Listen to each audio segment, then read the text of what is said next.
Hello दोस्तों, आओ करें तैयारी में आपका स्वागत है। दोस्तों, आज की जो हमारी वीडियो होने वाली है इसमें हम करने जा रहे हैं यूपी पीसीएस आरओ एआरओ के लिए टेस्ट सीरीज। और आज हम यहाँ पे जिस टेस्ट सीरीज को डिस्कस करेंगे वो है ध्येय आईएएस का टेस्ट। तो यहाँ पे हम ध्येय आईएएस के टेस्ट नंबर 3 को डिस्कस करने वाले हैं। ये फुल लेंथ टेस्ट है। यहाँ पे टोटल 140 प्रश्न होने वाले हैं जिसका हम पूर्ण एनालिसिस करेंगे। इन 140 प्रश्नों में करंट अफेयर्स के भी प्रश्न इंक्लूड हैं और जो करंट अफेयर्स हैं वो मार्च 2023 के करंट अफेयर्स को शामिल किया गया है। दोस्तों, इसके अलावा भी मेरे चैनल पे आरओ एआरओ के लिए स्टडी फॉर सिविल सर्विसेज के टेस्ट और पीसीएस मंत्रा के भी टेस्ट अवेलेबल हैं। जिन लोगों ने उनकी वीडियोस नहीं देखा है प्लीज़ वो प्लेलिस्ट से जाकर के उन वीडियोस को देख सकते हैं। दोस्तों, इसके अलावा अगर आपको मेरी वीडियोस पसंद आ रही है, अगर आपको मेरी वीडियोस किसी काम लायक लग रही है तो प्लीज़ आप मेरे चैनल को सब्सक्राइब करिए, मुझे ज़्यादा से ज़्यादा सपोर्ट करिए। दोस्तों, अगर आपको मेरी वीडियोस अच्छी लग रही है, अगर मेरी वीडियो से आपका हेल्प हो रहा है तो प्लीज़ आप मेरे चैनल को सब्सक्राइब करिए, मेरे वीडियोस को लाइक करिए और ज़्यादा से ज़्यादा अपने फ्रेंड्स लोगों में शेयर करिए। दोस्तों देखिए, अगर आप सपोर्ट करेंगे, अगर आप चाहते हैं तो मैं इसी तरीके की और भी वीडियो लेके आऊँ तो प्लीज़ आपको सपोर्ट करने की ज़रूरत है। आपके सपोर्ट से ही मुझे मोटिवेशन आता है और वीडियोस बनाने के लिए, तो प्लीज़ मुझे सपोर्ट करिए। चलिए फिर प्रश्नों को देखना हम लोग स्टार्ट करते हैं। चलिए इसका पहला क्वेश्चन देखते हैं। निम्नलिखित में से कौन सा एक नगर का प्रतिवेशी यानी आसपास का क्षेत्र कहा जाता है? तो जो एक नगर होता है, नगर का जो नेबरिंग एरिया होता है उसको क्या कहते हैं? तो उसको आर्मलैंड और हिंटरलैंड दोनों ही कहा जाता है। इसलिए इसका जो सही जवाब होगा वो सी हो जाएगा। ए तथा बी दोनों ही सही है। देखिए, ये जो शब्द है इसका जो प्रयोग किया था सबसे पहले वो फ्रांसीसी भूगोलवेत्ता थे आंद्रे एलिक्स, उनके द्वारा ये हिंटरलैंड और आर्मलैंड शब्दों का प्रयोग किया गया था। Next question number 2। समुद्र तल के निकट नदियों के अपर्दन के परिणाम स्वरूप निर्माण होता है। देखिए, जो समुद्र तल के आसपास जो नदियां अपर्दित करती हैं तो उसके अपर्दन के फलस्वरूप कौन से मैदान का निर्माण होता है? तो देखिए, समुद्र तल के निकट नदियों के अपर्दन से समप्राय मैदान, जिसको पेनी प्लेन कहा जाता है, इसका निर्माण होता है। इसलिए इसका जो सही जवाब होगा वो ए हो जाएगा। देखिए, जो लोयस का मैदान है ये पवन के अपर्दन के फलस्वरूप इसका निर्माण होता है लोयस के मैदान का। और जो कास्ट का मैदान होता है इसका निर्माण चूने वाले प्रदेशों में होता है। तो चूने वाले प्रदेशों में अपर्दन से जो है कास्ट के मैदान का निर्माण होता है। नेक्स्ट हम लोग क्वेश्चन देखते हैं, क्वेश्चन नंबर 3। यहाँ पे सूची 1 को सूची 2 से सुमेलित करना है और सही जवाब देना है। तो यहाँ पे कुछ प्रमुख घाटियां दी हुई है और उनकी अवस्थिति है। देखिए, जो रैपिड घाटी है, रैपिड घाटी कहाँ पे है? तो यूएसए में है। हैप्पी घाटी कहाँ पे है? तो हैप्पी घाटी जो है वो हांगकांग चीन में है। हंटर घाटी कहाँ पे है? तो ये ऑस्ट्रेलिया में है। और स्वात घाटी जो है वो पाकिस्तान में है। तो इस प्रकार जो इसका सही जवाब होगा वो 2 1 4 3 हो जाएगा। देखते हैं, 2 1 4 3, तो सही जवाब इसका बी हो जाएगा। नेक्स्ट हम लोग क्वेश्चन देखते हैं, क्वेश्चन नंबर 4। निम्नलिखित झीलों में कौन सी एक भ्रंश घाटी में स्थित है? तो कौन सी झील है जो भ्रंश घाटी में है? तो इसका जो सही जवाब होगा वो हो जाएगा डी, विक्टोरिया झील। देखिए, विक्टोरिया झील जो है ये भ्रंश घाटी में स्थित है और ये जो झील है ये युगांडा, तंजानिया और केन्या की सीमा पर स्थित है। और ये अफ्रीका की जो है ये सबसे बड़ी झील है, विक्टोरिया झील। Next question number 5। निम्नलिखित में से कौन सा एक युग्म जो है वो सुमेलित नहीं है? यहाँ पे ऊर्जा संयंत्र दिया हुआ और संबंधित राज्य दिया है। देखिए, जो पतरातु ऊर्जा संयंत्र है, पहली चीज तो ये कैसा ऊर्जा संयंत्र है? तो ये ताप ऊर्जा संयंत्र है। और ये कहाँ पे है? तो ये झारखंड में स्थित है, बिल्कुल सही सुमेलित है। ग्वाल पहाड़ी जो है यहाँ पे सौर ऊर्जा संयंत्र लगा हुआ है और ये कहाँ पे? तो ये हरियाणा में है, ये भी बिल्कुल सही सुमेलित है। चमेरा, देखिए चमेरा जो है ये जल विद्युत ऊर्जा संयंत्र है, ये जल विद्युत का ऊर्जा संयंत्र है। और ये जो है ये पंजाब में स्थित नहीं है बल्कि ये हिमाचल प्रदेश में स्थित है। इस वजह से जो क्वेश्चन के हिसाब से सही जवाब होगा वो सी हो जाएगा। सी वाला जो है वो सही सुमेलित नहीं है। डी भी देख लेते हैं। मुपंडाल जो है ये पवन ऊर्जा संयंत्र है और ये कहाँ पे है? तो ये तमिलनाडु में स्थित है, बिल्कुल सही सुमेलित है। तो ये ध्यान रखिएगा, जो चमेरा जल विद्युत संयंत्र है ये पंजाब में नहीं है बल्कि ये हिमाचल प्रदेश में है। नेक्स्ट हम लोग क्वेश्चन देखते हैं, क्वेश्चन नंबर 6 नंबर क्वेश्चन है, तिब्बत के पठार की समुद्र तल से औसत ऊंचाई क्या है? देखिए, जो तिब्बत के पठार है उसकी औसत ऊंचाई बताना है समुद्र तल। तो तिब्बत के पठार की समुद्र तल से औसत ऊंचाई जो है वो 4500 मीटर। इसका सही जवाब सी हो जाएगा। तिब्बत का जो पठार है इसका अन्य नाम भी है, इसका अन्य नाम जो है वो चेंगतांग पठार है और इसकी जो औसत ऊंचाई वो 4500 मीटर है, इसलिए सही जवाब इसका सी हो जाएगा। नेक्स्ट हम लोग क्वेश्चन देखते हैं, क्वेश्चन नंबर 7। निम्नलिखित युग्मों में से कौन सा एक जो है वो सही सुमेलित नहीं है? देखना है कौन गलत तरीके से सुमेलित है। यहाँ पे प्रमुख रेल मार्ग दिए हैं और उनसे जुड़ने वाले यहाँ पे स्टेशन दिए हुए हैं। ये विश्व के कुछ प्रमुख रेल मार्ग हैं। चलिए देख लेते हैं इसमें कौन सा जो है वो सही सुमेलित नहीं है। पहला है ट्रांस साइबेरियन रेल मार्ग। देखिए जो ट्रांस साइबेरियन रेल मार्ग है ये रूस में है और ये सेंट पीटर्सबर्ग एवं व्लादिवोस्टॉक को जोड़ता है, ये बिल्कुल सही सुमेलित है। बी वाला है जो कनाडियन पैसिफिक जो कनाडा में है, ये हैलिफैक्स एवं वैंकूवर को जोड़ता है, ये भी बिल्कुल सही सुमेलित है। थर्ड है ट्रांस एंडियन। जो ट्रांस एंडियन है ये वालपरेजो एवं ब्यूनस आयर्स को जोड़ता है, ये भी बिल्कुल सही सुमेलित है। और डी है इसका केप काहिरा। देखिए जो केप काहिरा जलमार्ग है प्रमुख रेल मार्ग है, ये केप काहिरा जो है ये अफ्रीका में है, ये ध्यान रखिएगा, ये अफ्रीका में है ये। और ये वारसा एवं काहिरा को नहीं जोड़ता है, बल्कि ये काहिरा एवं केप टाउन के मध्य है। ये काहिरा एवं केप टाउन को जोड़ता है, तो ध्यान रखिएगा वारसा को नहीं बल्कि ये काहिरा और केप टाउन को जोड़ता है। इस प्रकार जो क्वेश्चन के हिसाब से सही जवाब होगा वो डी हो जाएगा। डी वाला सही सुमेलित नहीं था, बाकी जो अन्य थे वो सही सुमेलित थे। नेक्स्ट हम लोग क्वेश्चन देखते हैं, क्वेश्चन नंबर 8 नंबर क्वेश्चन है, निम्नलिखित युगों पर विचार करना है और उसमें बताना है कौन सा जो है वो सही सुमेलित है। तो यहाँ पे कुछ नगर दिए हुए हैं और देश के नाम दिए हुए हैं। तो डार्विन जो नगर है ये कहाँ पे स्थित है? तो देखिए जो डार्विन है ये दक्षिण अफ्रीका में नहीं स्थित है, ये बिल्कुल गलत है। डार्विन जो है वो ऑस्ट्रेलिया में स्थित है। डार्विन जो है वो ऑस्ट्रेलिया में स्थित है, तो पहला तो गलत हो गया इसका। सेकंड है इसका कि लागोस जो है वो नाइजीरिया में बिल्कुल सही सुमेलित है। और नैरोबी जो है वो केन्या देश में भी बिल्कुल सही सुमेलित है। तो पहला गलत हो जाएगा, काट देंगे, तो इसका जो सही जवाब होने वाला है वो हो जाएगा बी। 2 और 3 जो है वो सही सुमेलित है। नेक्स्ट क्वेश्चन नंबर 9, निम्नलिखित में से किस एक को बुद्धिमान मानव का निकटतम पूर्वज माना जाता है? देखिए जो बुद्धिमान मानव का निकटतम पूर्वज माना जाता है वो क्रो-मैग्नॉन को माना जाता है, इसका सही जवाब ये हो जाएगा। और ये जो क्रो-मैग्नॉन है इसका जो जीवाश्म हमें प्राप्त होता है ये हमें यूरोप, अफ्रीका और इजराइल से प्राप्त होता है। इस प्रकार जो सही जवाब होगा वो ए हो जाएगा। नेक्स्ट हम लोग क्वेश्चन देखते हैं, क्वेश्चन नंबर 10, अरल सागर निम्नलिखित में से किन दो देशों के मध्य स्थित है? तो अरल सागर के बारे में बताना है। देखिए जो अरल सागर है ये कजाकिस्तान एवं उज्बेकिस्तान के मध्य स्थित है, तो इसका जो सही जवाब होगा वो बी हो जाएगा। कजाकिस्तान एवं उज्बेकिस्तान के मध्य जो है वो अरल सागर स्थित है। और ये मध्य एशिया में जो है एक लवड़ी जल की बड़ी झील है, तो भी ध्यान रखिएगा। अरल सागर जो है ये कहाँ पे है? तो ये जो मध्य एशिया है, मध्य एशिया का ये एक लवड़ी झील है। नेक्स्ट क्वेश्चन नंबर 11, निम्नलिखित कथनों पर विचार करना है और बताना है कौन सा जो है वो अफ्रीका महाद्वीप से संबंधित है। तो पहला इसमें ड्रैकेंसबर्ग पर्वत। देखिए जो ड्रैकेंसबर्ग पर्वत है ये कहाँ पे है? तो ये ध्यान रखिएगा ये दक्षिण अफ्रीका में स्थित है। और ये दक्षिण अफ्रीका का पूर्वी उच्च भाग है। फेल्ला जो है वो मिस्र के जो किसान थे उनको फेल्ला कहा जाता था, तो जो मिस्र के किसान थे उनको फेल्ला कहा जाता था। और उत्तमाशा अंतरीप जो है ये दक्षिण अफ्रीका का, ये भी जो है वो दक्षिण अफ्रीका का ये दक्षिणतम छोर है। तो इस प्रकार अगर हम देखेंगे तो ये तीनों ही जो है वो अफ्रीका महाद्वीप से संबंधित हैं, इसलिए इसका जो सही जवाब होने वाला है वो बी हो जाएगा। 1, 2 और 3 तीनों ही करेक्ट हैं। नेक्स्ट हम लोग क्वेश्चन देखते हैं, क्वेश्चन नंबर 12, निम्न युग्मों में कौन सा एक जो है वो सही सुमेलित है? तो यहाँ पे पठार दिए हुए हैं और देश के नाम दिया है। कोलोरेडो पठार। देखिए जो कोलोरेडो पठार है ये संयुक्त राज्य अमेरिका में स्थित है। एशिया माइनर जो है ये मिस्र में नहीं है, ध्यान रखिएगा ये मिस्र में नहीं है, ये कहाँ पे है? तो ये तुर्की में है। एशिया माइनर जो है वो मिस्र में नहीं है, तुर्की में है। और अनातोलिया का जो पठार है ये फ्रांस में नहीं है, ये भी तुर्की में है। और चिया पास का जो पठार है ये अर्जेंटीना में नहीं है, ये दक्षिणी मैक्सिको में है। तो इस प्रकार जो सही जवाब होने वाला है क्वेश्चन के हिसाब से वो ए हो जाएगा। कोलोरेडो पठार जो है वो संयुक्त राज्य अमेरिका में स्थित है। एशिया माइनर कहाँ पे है? तो ये तुर्की में है। अनातोलिया का पठार कहाँ पे है? तो तुर्की में है। और चिया पास का पठार कहाँ पे? दक्षिण मैक्सिको में है। नेक्स्ट है क्वेश्चन नंबर 13, विश्व के प्रमुख खान क्षेत्र दिए हुए हैं और बताना है उपरोक्त में से कौन सा जो है वो लौह अयस्क खनन क्षेत्र है। तो यहाँ पे जो खाने दी हुई है इसे बताना है कौन सा जो है लौह खनन के है।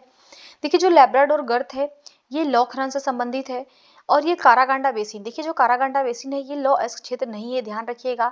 ये जो है ये रूस की कोयला पेटी है, ये रूस की जो है वो कोयला पेटी है, ना कि ये लौह अयस्क खनन है। तो 2 तो गलत हो जाएगा। और सुपीरियर झील जो है ये भी लौह अयस्क खनन क्षेत्र है।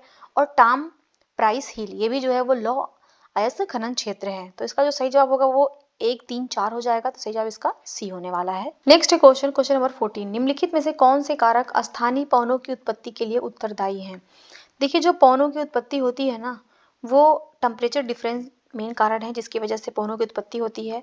पवन या हवाएं जो होती हैं वो हमेशा हाई प्रेशर से लो प्रेशर की तरफ बहती हैं। तो यहाँ पे देख लेते हैं कौन कौन से कारक उनके लिए उत्तरदायी हैं। तो पहला है पर्वतों के ऊपरी भाग, दूसरा है तटीय भूमियां और तीसरा है पर्वत स्थल। देखिए इन तीनों ही जगहों पे जो है टेम्परेचर डिफरेंस मिल रहा है जिससे पवनों की उत्पत्ति होगी। तो इसका जो सही जवाब होगा वो डी हो जाएगा। उपरोक्त सभी तीनों की वजह से जो है स्थानीय पवनों की उत्पत्ति होती है। चलिए इनका थोड़ा डिटेल भी देख लेते हैं।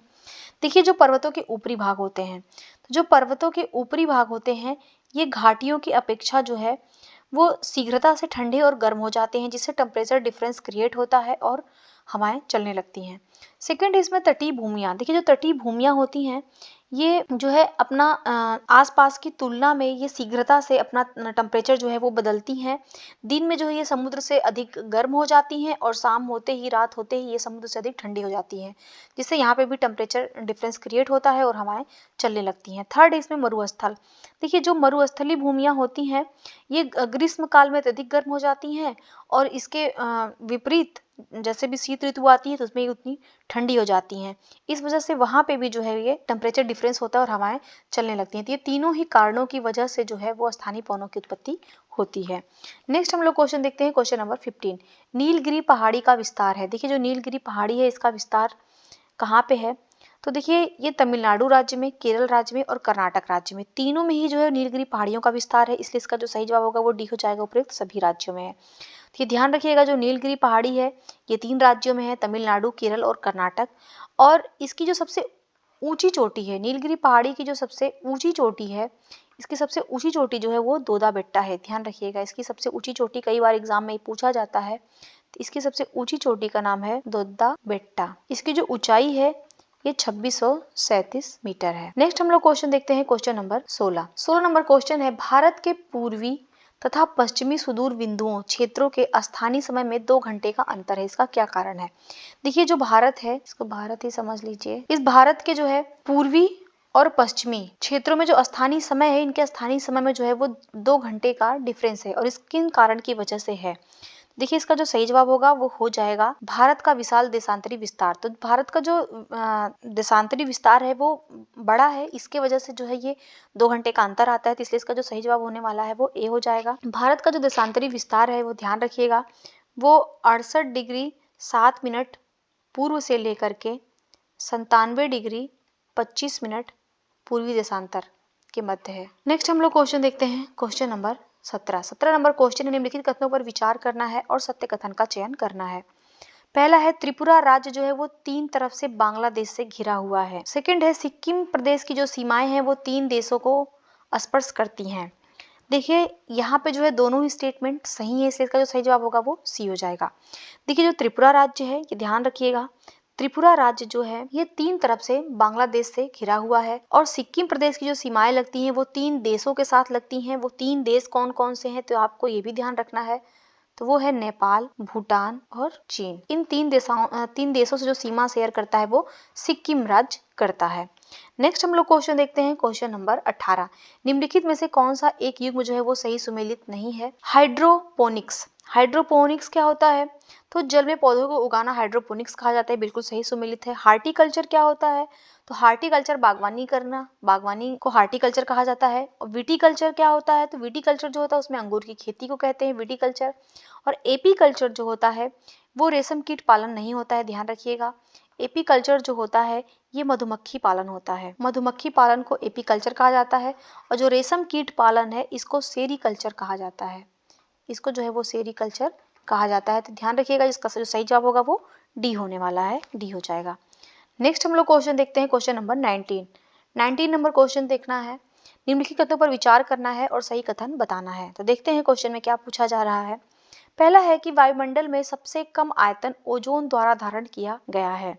तो देखिए जो वायुमंडल है उसमें जो सबसे कम आयतन लिया है वो ओजोन गैस ने लिया है, ये बिल्कुल सही सुमेलित है। तो इसका ये पहला स्टेटमेंट तो करेक्ट हो गया। सेकंड है ओजोन केवल समताप मंडल में ही पाई जाती है। देखिए कह रहा है कि ओजोन जो है वो केवल समताप मंडल में पाई जाती है, गलत स्टेटमेंट है क्योंकि ओजोन जो है वो समताप मंडल के अलावा क्षोभ मंडल में भी पाया जाता है। तो ये ध्यान रखिएगा, ये समताप मंडल के अलावा क्षोभ मंडल में भी पाया जाता है। और जो क्षोभ मंडल में ओजोन पाया जाता है ना, ये ग्रीन हाउस जो गैस होती है ये ग्रीन हाउस गैस के भांति व्यवहार करता है अगर ओजोन जो है वो क्षोभ मंडल में पाया जाता है तो इस प्रकार ये तो गलत हो गया, तो इसका सही जवाब केवल एक सही होगा, तो इसका सही जवाब ए हो जाएगा। नेक्स्ट हम लोग क्वेश्चन देखते हैं, क्वेश्चन नंबर 20। निम्नलिखित विद्रोहों में कौन सबसे पहले घटित हुआ था? तो कौन सा ऐसा विद्रोह है जो सबसे पहले हुआ था? देखिए, जो रामोसी विद्रोह है, रामोसी विद्रोह हुआ था 1822 से लेकर के 1826 में। और ये कहाँ पे हुआ था? तो इसको प्रारंभ किया था मराठा जो कृषक थे, मराठा कृषकों के द्वारा इसको प्रारंभ किया गया था और ये हुआ था महाराष्ट्र में। गडकरी विद्रोह देखिए जो हुआ था, ये 1844 में हुआ था और ये भी जो है वो एक कृषक विद्रोह था और ये कहाँ था? तो ये भी महाराष्ट्र में था। नेक्स्ट है रंगपुर विद्रोह। देखिए, जो रंगपुर विद्रोह था ये हुआ था 1783 में और ये भी जो है वो कृषक विद्रोह था और ये कहाँ पे हुआ था? तो ये वेस्ट बंगाल के दिनाजपुर में हुआ था। ये दिनाजपुर क्षेत्र में हुआ था, पश्चिम बंगाल में। डी नंबर है नील विद्रोह। देखिए, जो नील विद्रोह हुआ था ये 1859 में हुआ था और ये भी जो है वो एक कृषक विद्रोह था और ये कहाँ पे हुआ था? तो ये भी बंगाल वाले क्षेत्र में हुआ था। तो इस प्रकार हम देखेंगे जो सबसे पहले घटित हुआ है, तो सबसे पहले घटित हो रहा है रंगपुर विद्रोह, तो इसका जो सही जवाब होगा वो सी हो जाएगा। Next question, question number 21। नीचे दो कथन दिए हुए हैं जिनमें से एक को अभिकथन ए और दूसरे को कारण आर कहा गया है। तो देखते हैं इसका अभिकथन क्या है। Governor general Lord William Bentinck को भारतीय समाचार पत्रों का मुक्तिदाता कहा जाता है। तो देखिए, अभिकथन कह रहा है कि लॉर्ड विलियम बेंटिक को जो है भारतीय समाचार पत्रों का मुक्तिदाता कहा जाता है। देखिए, ये बिल्कुल गलत स्टेटमेंट है क्योंकि भारतीय समाचार पत्रों का मुक्तिदाता विलियम बेंटिक नहीं है बल्कि चार्ल्स मेटकाफ है। तो ध्यान रखिएगा, ये विलियम बेंटिक नहीं है बल्कि चार्ल्स मेटकाफ को भारतीय समाचार पत्रों का मुक्तिदाता कहा जाता है और चार्ल्स मेटकाफ ने ही liberation of the Indian press act लागू करवाया था।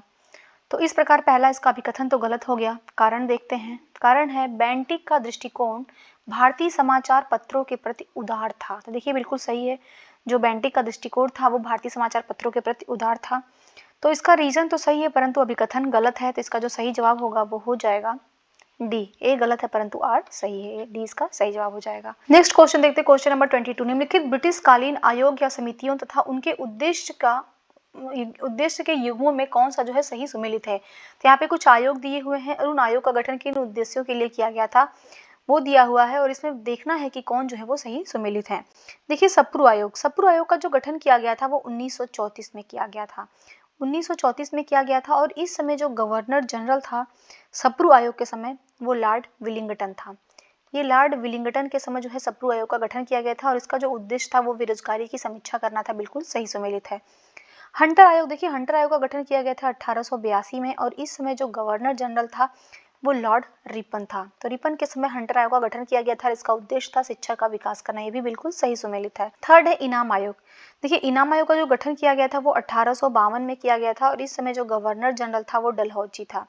ये डलहौजी के समय इनाम आयोग का गठन किया गया था। इसका उद्देश्य था भूमि संबंधी विवेचना करना। तो ये तीनों जो है वो सही सुमेलित हैं। तो इसका जो सही जवाब होगा वो हो जाएगा डी। उपरोक्त सभी जो है वो सही सुमेलित हैं। नेक्स्ट है क्वेश्चन, क्वेश्चन नंबर 23। निम्नलिखित में से कौन स्थापना वर्ष के अनुसार प्रथम है?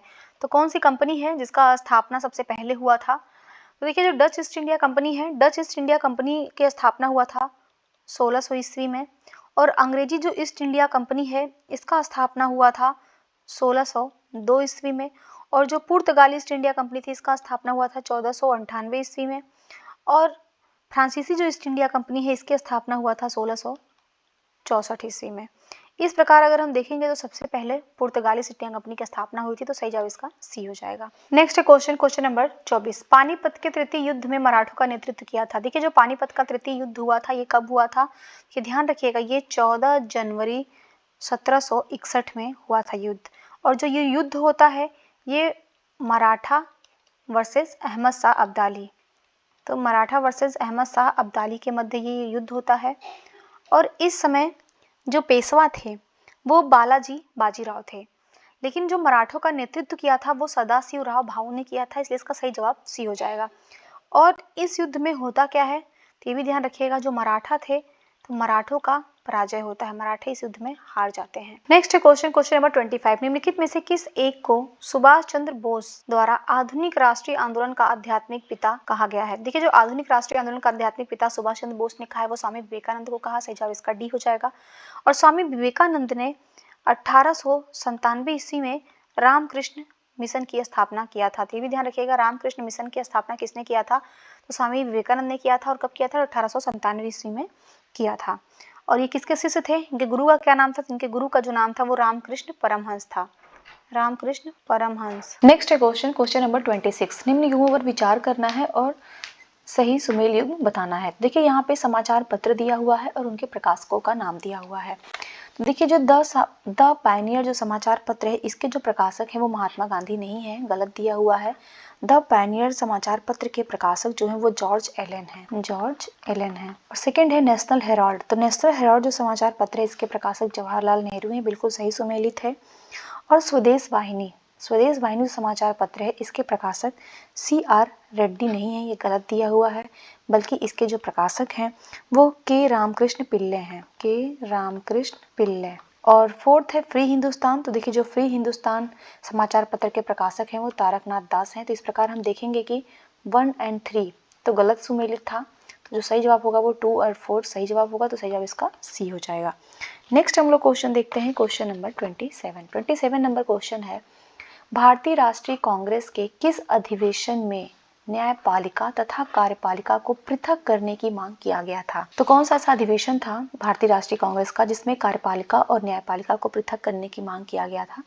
तो वो था 1886 का अधिवेशन। सही जवाब इसका A हो जाएगा। 1886 का जो अधिवेशन हुआ था ये कहाँ पे हुआ था? तो ये कोलकाता में हुआ था। और इस अधिवेशन के जो अध्यक्ष थे, ये भी ध्यान रखिएगा, इसके जो अध्यक्ष थे वो दादा भाई नौरोजी थे। और इसी अधिवेशन में जो है न्यायपालिका तथा कार्यपालिका को पृथक करने की मांग की गई थी। नेक्स्ट इसमें देखिए जो ऑप्शन और भी चेक कर लेते हैं। 1905 का जो अधिवेशन हुआ था भारतीय राष्ट्रीय कांग्रेस का, ये कहाँ पे हुआ था? तो ये बनारस में हुआ था।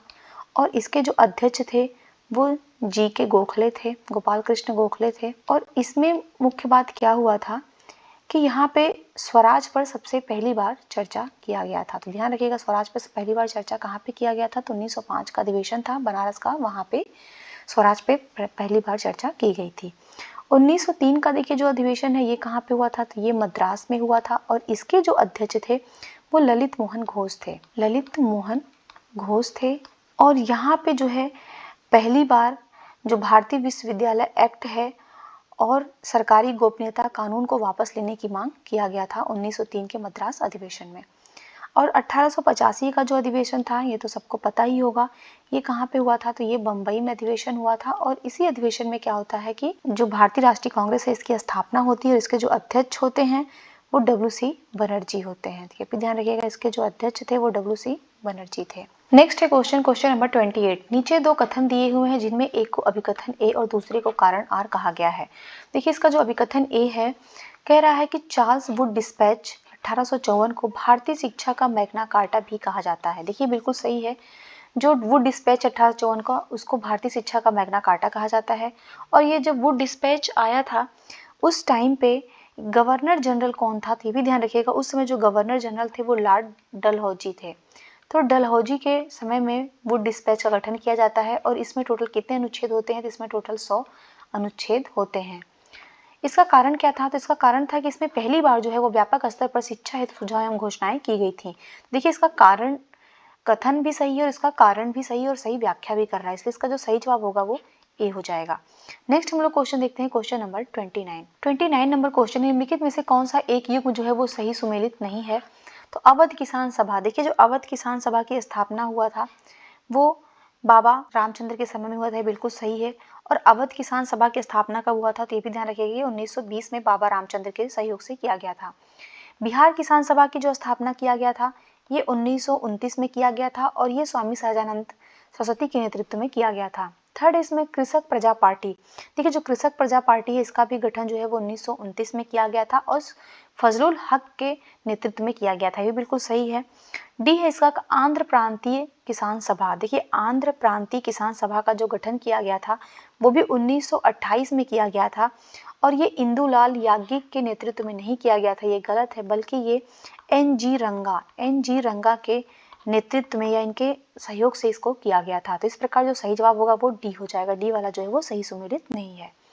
नेक्स्ट हम लोग क्वेश्चन देखते हैं, क्वेश्चन नंबर 30 नंबर क्वेश्चन है, लॉर्ड लिटन द्वारा निम्नलिखित में से किस युद्ध में अग्रगामी नीति का अनुसरण किया गया था। देखिए जो अग्रगामी नीति का अनुसरण किया गया था और ये लॉर्ड लिटन के समय में किया गया था, ये हुआ था द्वितीय आंग्ल अफगान युद्ध के समय। इसका सही जवाब बी हो जाएगा, द्वितीय आंग्ल अफगान युद्ध के समय इस नीति का अनुसरण किया गया था। और ये जो युद्ध हुआ था द्वितीय आंग्ल अफगान युद्ध, ये 1878 से लेकर 1880 के मध्य में हुआ था।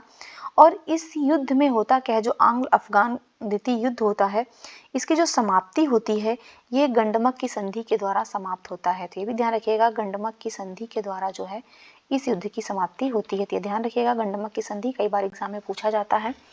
चलिए नेक्स्ट हम लोग क्वेश्चन देखते हैं, क्वेश्चन नंबर 31 नंबर क्वेश्चन है, लॉर्ड कर्जन द्वारा वर्ष 1902 में पुलिस आयोग की नियुक्ति की गई थी, इसके अध्यक्ष कौन थे। देखिए जो पुलिस आयोग की जो नियुक्ति किया गया था 1902 में, और उस समय जो गवर्नर जनरल था वो लॉर्ड कर्जन था, परंतु जो पुलिस आयोग का अध्यक्ष बनाया गया था वो एंड्रयू फ्रेजर को बनाया गया था। इसका सही जवाब ए हो जाएगा, एंड्रयू फ्रेजर को इसका अध्यक्ष बनाया गया था। और इस आयोग के द्वारा पुलिस बल संख्या बढ़ाने और पुलिस अधिकारियों की सीधी नियुक्ति, उनको पर्याप्त वेतन देने इत्यादि की सिफारिश जो है इस आयोग ने किया था।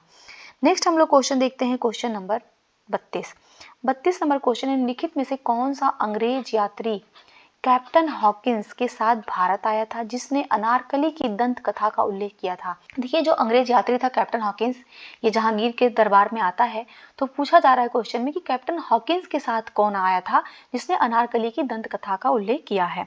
तो वो अंग्रेज यात्री जो था वो विलियम फिंच था। इसका सही जवाब ए हो जाएगा, विलियम फिंच जो है वो कैप्टन हॉकिंस के साथ भारत आता है और वो अनारकली की दंत कथा का उल्लेख करता है।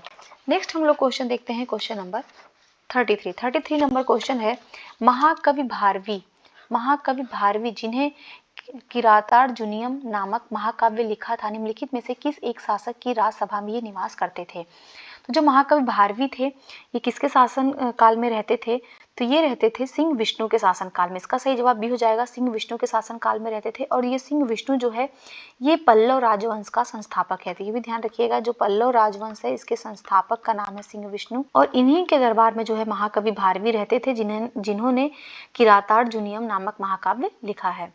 नेक्स्ट हम लोग क्वेश्चन देखते हैं, क्वेश्चन है क्वेश्चन नंबर 34, निम्नलिखित युग्मों में से कौन सा एक जो है वो सही सुमेलित नहीं है। यहाँ पे अशोक के कुछ प्रमुख शिलालेख दिए हुए हैं और उनके विषय को बताया गया है। तो देखिए पहला है पहला शिलालेख, ए है इसका पहला शिलालेख। तो देखिए जो पहला शिलालेख में बात किया गया वो पशु बलि की निंदा किया गया है, ये बिल्कुल सही सुमेलित है। तो यदि आप लोग याद कर लीजिएगा, बहुत ही इंपॉर्टेंट है ये अशोक के शिलालेख। कई बार एग्जाम्स में ये पूछा जाता है कौन से शिलालेख में किस विषय पे बात किया गया है। तो यहाँ पे ध्यान रखिएगा, जो पहला शिलालेख है पहले शिलालेख में पशु बलि की निंदा कर रहे हैं, और जो चौथा शिलालेख है उसमें भेरी घोष की जगह धम्म घोष की घोषणा कर रहे हैं। और जो पांचवा शिलालेख में धम्म की व्याख्या नहीं किया गया है। ध्यान रखिएगा, जो धम्म की व्याख्या किया गया है ना, ये किया गया है 11वें शिलालेख में। ये ध्यान रखिएगा, 11वें शिलालेख में किया गया है। 5वें शिलालेख में क्या किया गया है, तो यहाँ पे धम्म महापात्रों की नियुक्ति की जानकारी दी गई है। तो जो धम्म महापात्र थे इनकी नियुक्ति की बात किया गया है, धम्म महापात्रों की नियुक्ति की बात किया गया है 5वें शिलालेख में। और 13वां शिलालेख बहुत फेमस शिलालेख है, इसमें कलिंग युद्ध की चर्चा किया गया है। ये भी बिल्कुल सही सुमेलित है। तो क्वेश्चन के हिसाब से जो सही जवाब होगा वो सी हो जाएगा, सी वाला जो है वो सही सुमेलित नहीं है। नेक्स्ट हम लोग क्वेश्चन देखते हैं, क्वेश्चन नंबर 35, निम्नलिखित कथनों पर विचार करना है और सत्य कथन का चयन करना है। तो पहला स्टेटमेंट है यहाँ पे कि शैव धर्म का सबसे प्राचीन संप्रदाय जो है वो पाशुपत संप्रदाय है। सेकंड है पाशुपत संप्रदाय की स्थापना लकुलिश ने किया था। देखिए ये दोनों ही स्टेटमेंट जो है वो करेक्ट हैं, इसलिए इसका जो सही जवाब होगा वो सी हो जाएगा। यहाँ पे दोनों कथन जो है वो सत्य हैं। देखिए इस संप्रदाय के जो अनुयायी होते हैं ना, शैव धर्म के जो पाशुपत संप्रदाय कहे जाते हैं, तो ये पाशुपत संप्रदाय के जो अनुयायी होते हैं इनको पंचार्थिक कहा जाता है। और पाशुपत सूत्र जो है इस मत का प्रमुख सैद्धांतिक ग्रंथ है। तो जो पाशुपत संप्रदाय है इसका जो प्रमुख सैद्धांतिक ग्रंथ है वो है पाशुपत सूत्र। नेक्स्ट हम लोग क्वेश्चन देखते हैं, क्वेश्चन नंबर 36 नंबर क्वेश्चन है, ऋग्वेद के किस मंडल में गायत्री मंत्र का उल्लेख किया गया है। देखिए भी इंपॉर्टेंट क्वेश्चन है जो बार बार पूछा जाता है। तो ऋग्वेद के कौन से मंडल में गायत्री मंत्र का उल्लेख किया गया है? जो गायत्री मंत्र का उल्लेख किया गया है ऋग्वेद के तृतीय मंडल में किया गया। इसका जो सही जवाब होगा वो बी हो जाएगा, तृतीय मंडल में किया गया है। और ये भी ध्यान रखिएगा कि जो गायत्री मंत्र है इसकी रचना किसने किया है? इसकी जो रचना किया है वो विश्वामित्र ने किया है।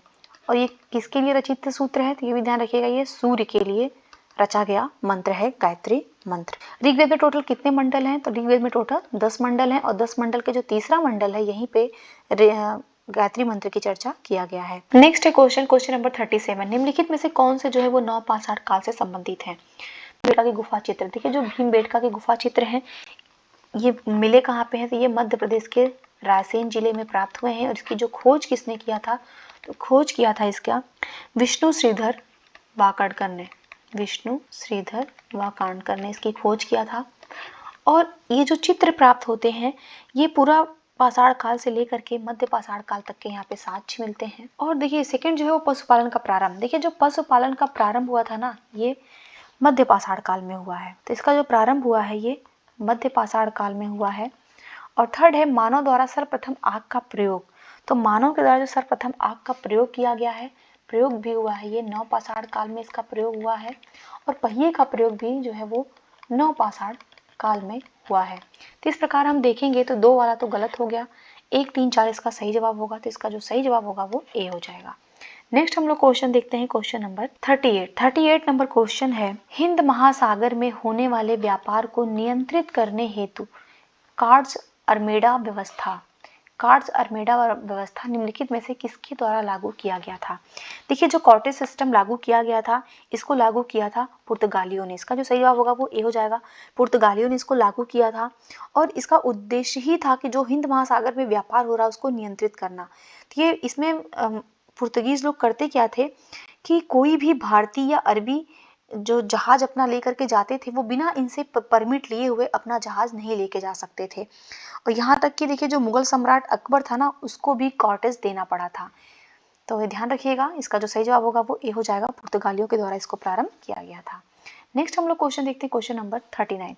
धर्म तृतीय रत्न, इशारा और शिवाजी की जीवनी ये किसकी रचनाएं हैं? तो धर्म तृतीय रत्न, इशारा और शिवाजी की जीवनी ये तीनों ही जो रचनाएं हैं वो ज्योतिबा फुले की हैं। इसका सही जवाब सी हो जाएगा, ये ज्योतिबा फुले की रचनाएं हैं। ज्योतिबा फुले जो है इनका कार्यकाल जो है वो 1827 से लेकर 1890 के बीच में रहा है। और इन्हें जो है वो आधुनिक भारत के समाज सुधारकों में से एक माना जाता है। इन्होंने क्या किया था? शोषित और वंचित जातियों को सामाजिक न्याय और आत्मसम्मान दिलाने के लिए बहुत सारे काम किए थे। और इन्होंने, इनका जो सबसे इम्पोर्टेंट काम है, इन्होंने क्या किया था? 1851 में पूना में एक कन्या विद्यालय, इन्होंने कन्या विद्यालय की स्थापना किया था। और ज्योतिबा फुले के बारे में ये भी है कि इन्होंने सत्यशोधक समाज की स्थापना किया था। तो ये भी ध्यान रखिएगा, ये बहुत बार एग्जाम में पूछा जाता है, सत्यशोधक समाज की स्थापना किसने किया था? तो ये ज्योतिबा फुले ने किया था। और कब किया था? ये टाइम भी याद रखिएगा, 1873 ईस्वी में इन्होंने जो है सत्यशोधक समाज की स्थापना किया था। इसके अलावा भी इनकी एक प्रमुख रचना है जो बार बार एग्जाम में पूछी जाती है, वो है गुलामगिरी। ध्यान रखिएगा, गुलामगिरी भी किसकी रचना? तो ज्योतिबा फुले की है। इसके अलावा धर्म तृतीय रत्न, इशारा और शिवाजी की जीवनी भी इन्हीं की रचनाएं हैं। नेक्स्ट हम लोग क्वेश्चन देखते हैं, क्वेश्चन नंबर 40। महाराष्ट्र में भक्ति आंदोलन को लोकप्रिय बनाने वाले नामदेव संबंधित थे। तो जो नामदेव प्रसिद्ध थे वो महाराष्ट्र में से संबंधित थे और ये भक्ति आंदोलन से संबंधित थे। और ये किस लिए संबंधित थे? तो ये ध्यान रखिएगा, ये जो है वो वारकरी संप्रदाय से संबंध रखते थे, इसलिए इसका सही जवाब भी हो जाएगा, ये वारकरी संप्रदाय से संबंधित थे और ये महाराष्ट्र में भक्ति आंदोलन से संबंधित थे। इनके जो गुरु थे, नामदेव के जो गुरु थे, इनके गुरु का नाम था ज्ञानेश्वर या ज्ञानदेव। ध्यान रखिएगा, इनके गुरु का नाम था ज्ञानेश्वर या ज्ञानदेव। और इनके पद जो हैं वो कुछ गुरु ग्रंथ साहिब में भी संकलित किए गए हैं। नेक्स्ट हम लोग क्वेश्चन देखते हैं, क्वेश्चन नंबर 41 नंबर क्वेश्चन है, बाबर द्वारा लड़े गए निम्न युद्धों का सही क्रम क्या है? तो बाबर के द्वारा लड़े गए युद्धों का पूछ रहा है। तो जो दिए हुए ऑप्शन में है इसमें देखिए सबसे पहले जो बाबर जो युद्ध लड़ता है बाबर, वो सबसे पहले लड़ता है खानवा का युद्ध। वैसे तो सबसे पहले पानीपत का लड़ाई होता है, पानीपत के बाद ये लड़ता है खानवा का युद्ध। खानवा का युद्ध जो होता है वो 1527 में होता है। इसके बाद वो लड़ता है चंदेरी का युद्ध, चंदेरी का युद्ध लड़ता है 1528 में। उसके बाद ये लड़ता है घाघरा का युद्ध 29 में। तो अगर इसको हम क्रम में लगाएंगे तो इसका जो सही जवाब होगा वो हो जाएगा 3, 1, 2। सही जवाब इसका सी हो जाएगा, 3, 1, 2 सही क्रम में है। नेक्स्ट हम लोग क्वेश्चन देखते हैं, क्वेश्चन नंबर 42। निम्नलिखित युग्मों पर विचार करना है और सही जवाब देना है। यहाँ पे अष्ट प्रधानमंत्री परिषद हैं और उनके क्या कार्य हैं और बताना है कौन सा जो है वो इसमें सही सुमेलित है।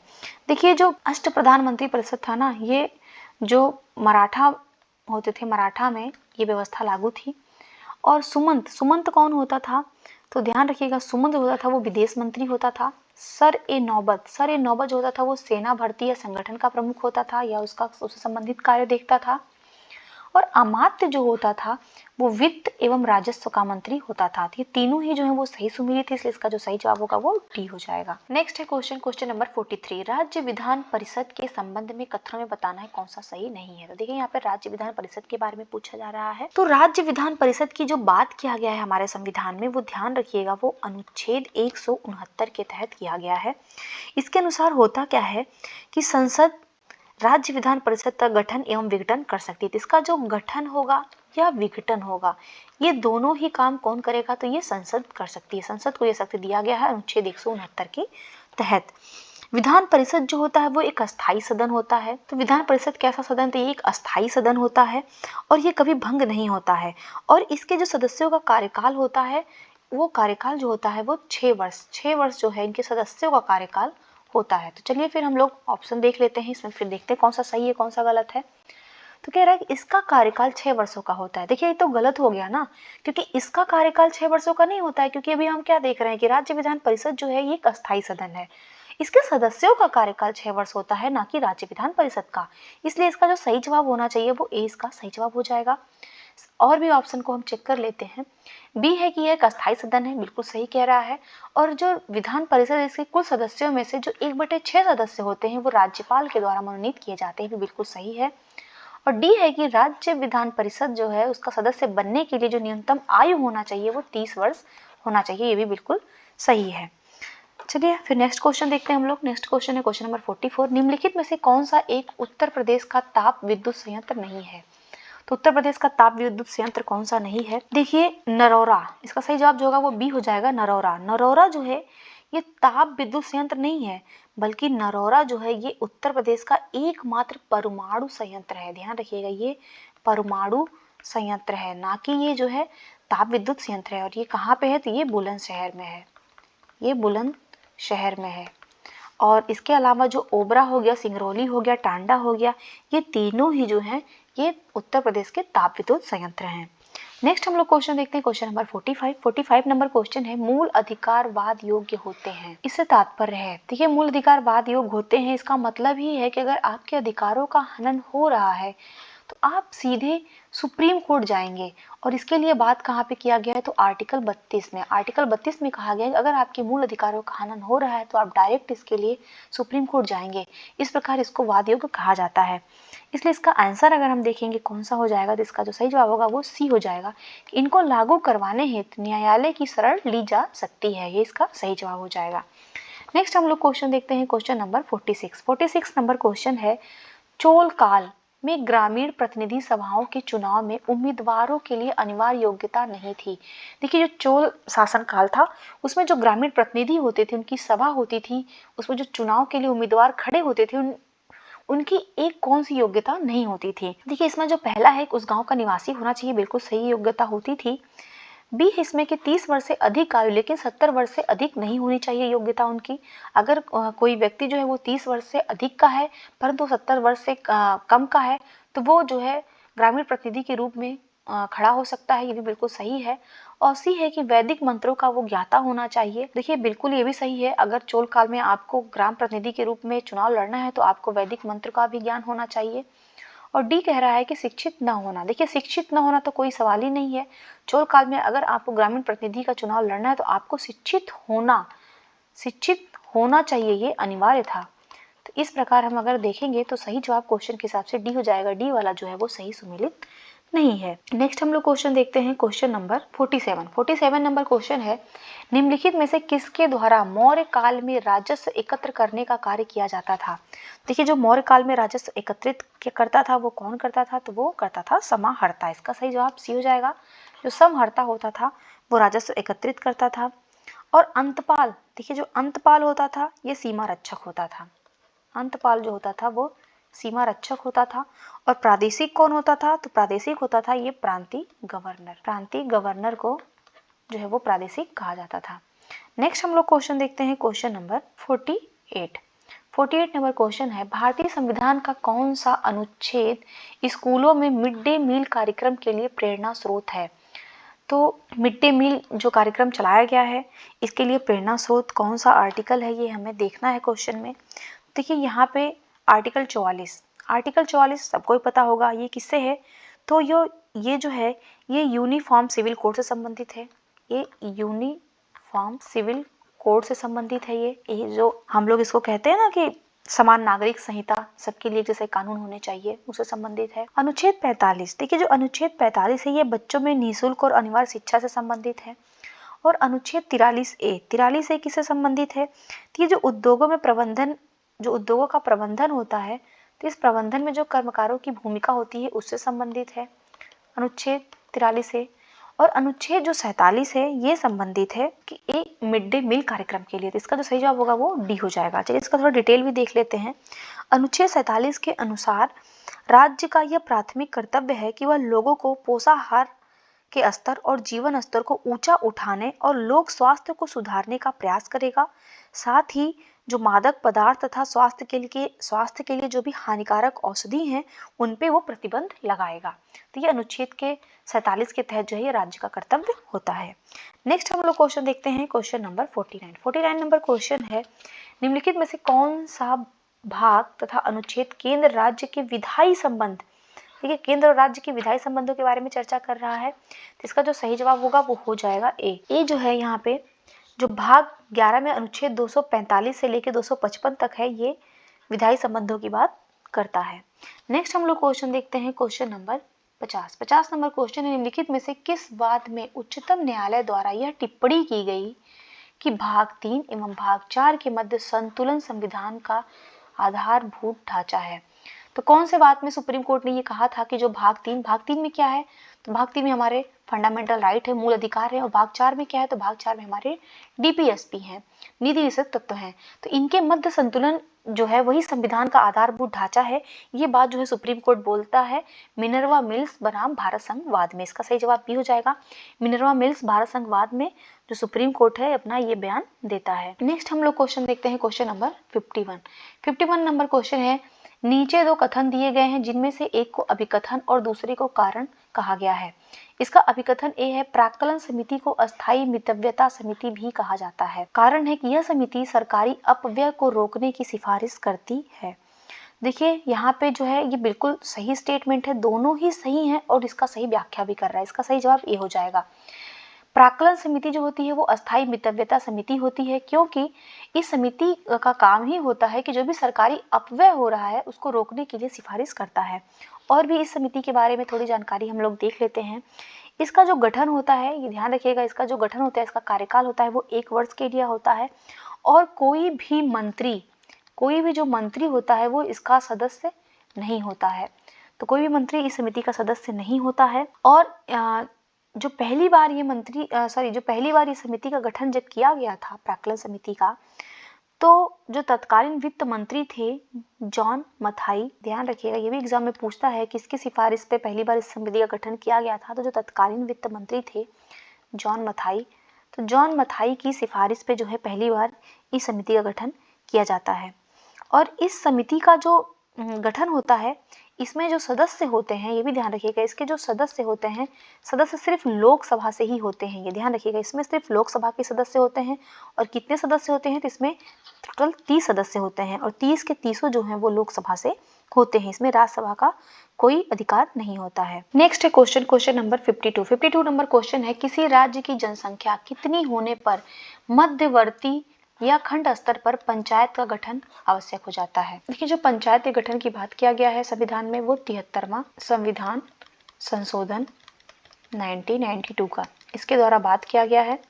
और संविधान में जो है एक नई अनुसूची जोड़ी जाती है, वो 11वीं अनुसूची। ध्यान रखिएगा जो 11वीं अनुसूची है ये पंचायतों से संबंधित। तो अगर हमें जो है मध्यवर्ती स्तर पर पंचायत का गठन करना है तो इसके लिए जो जनसंख्या होनी चाहिए वो 20 लाख से अधिक होनी चाहिए, इसलिए इसका जो सही जवाब होगा वो ए हो जाएगा। नेक्स्ट है क्वेश्चन नंबर 53।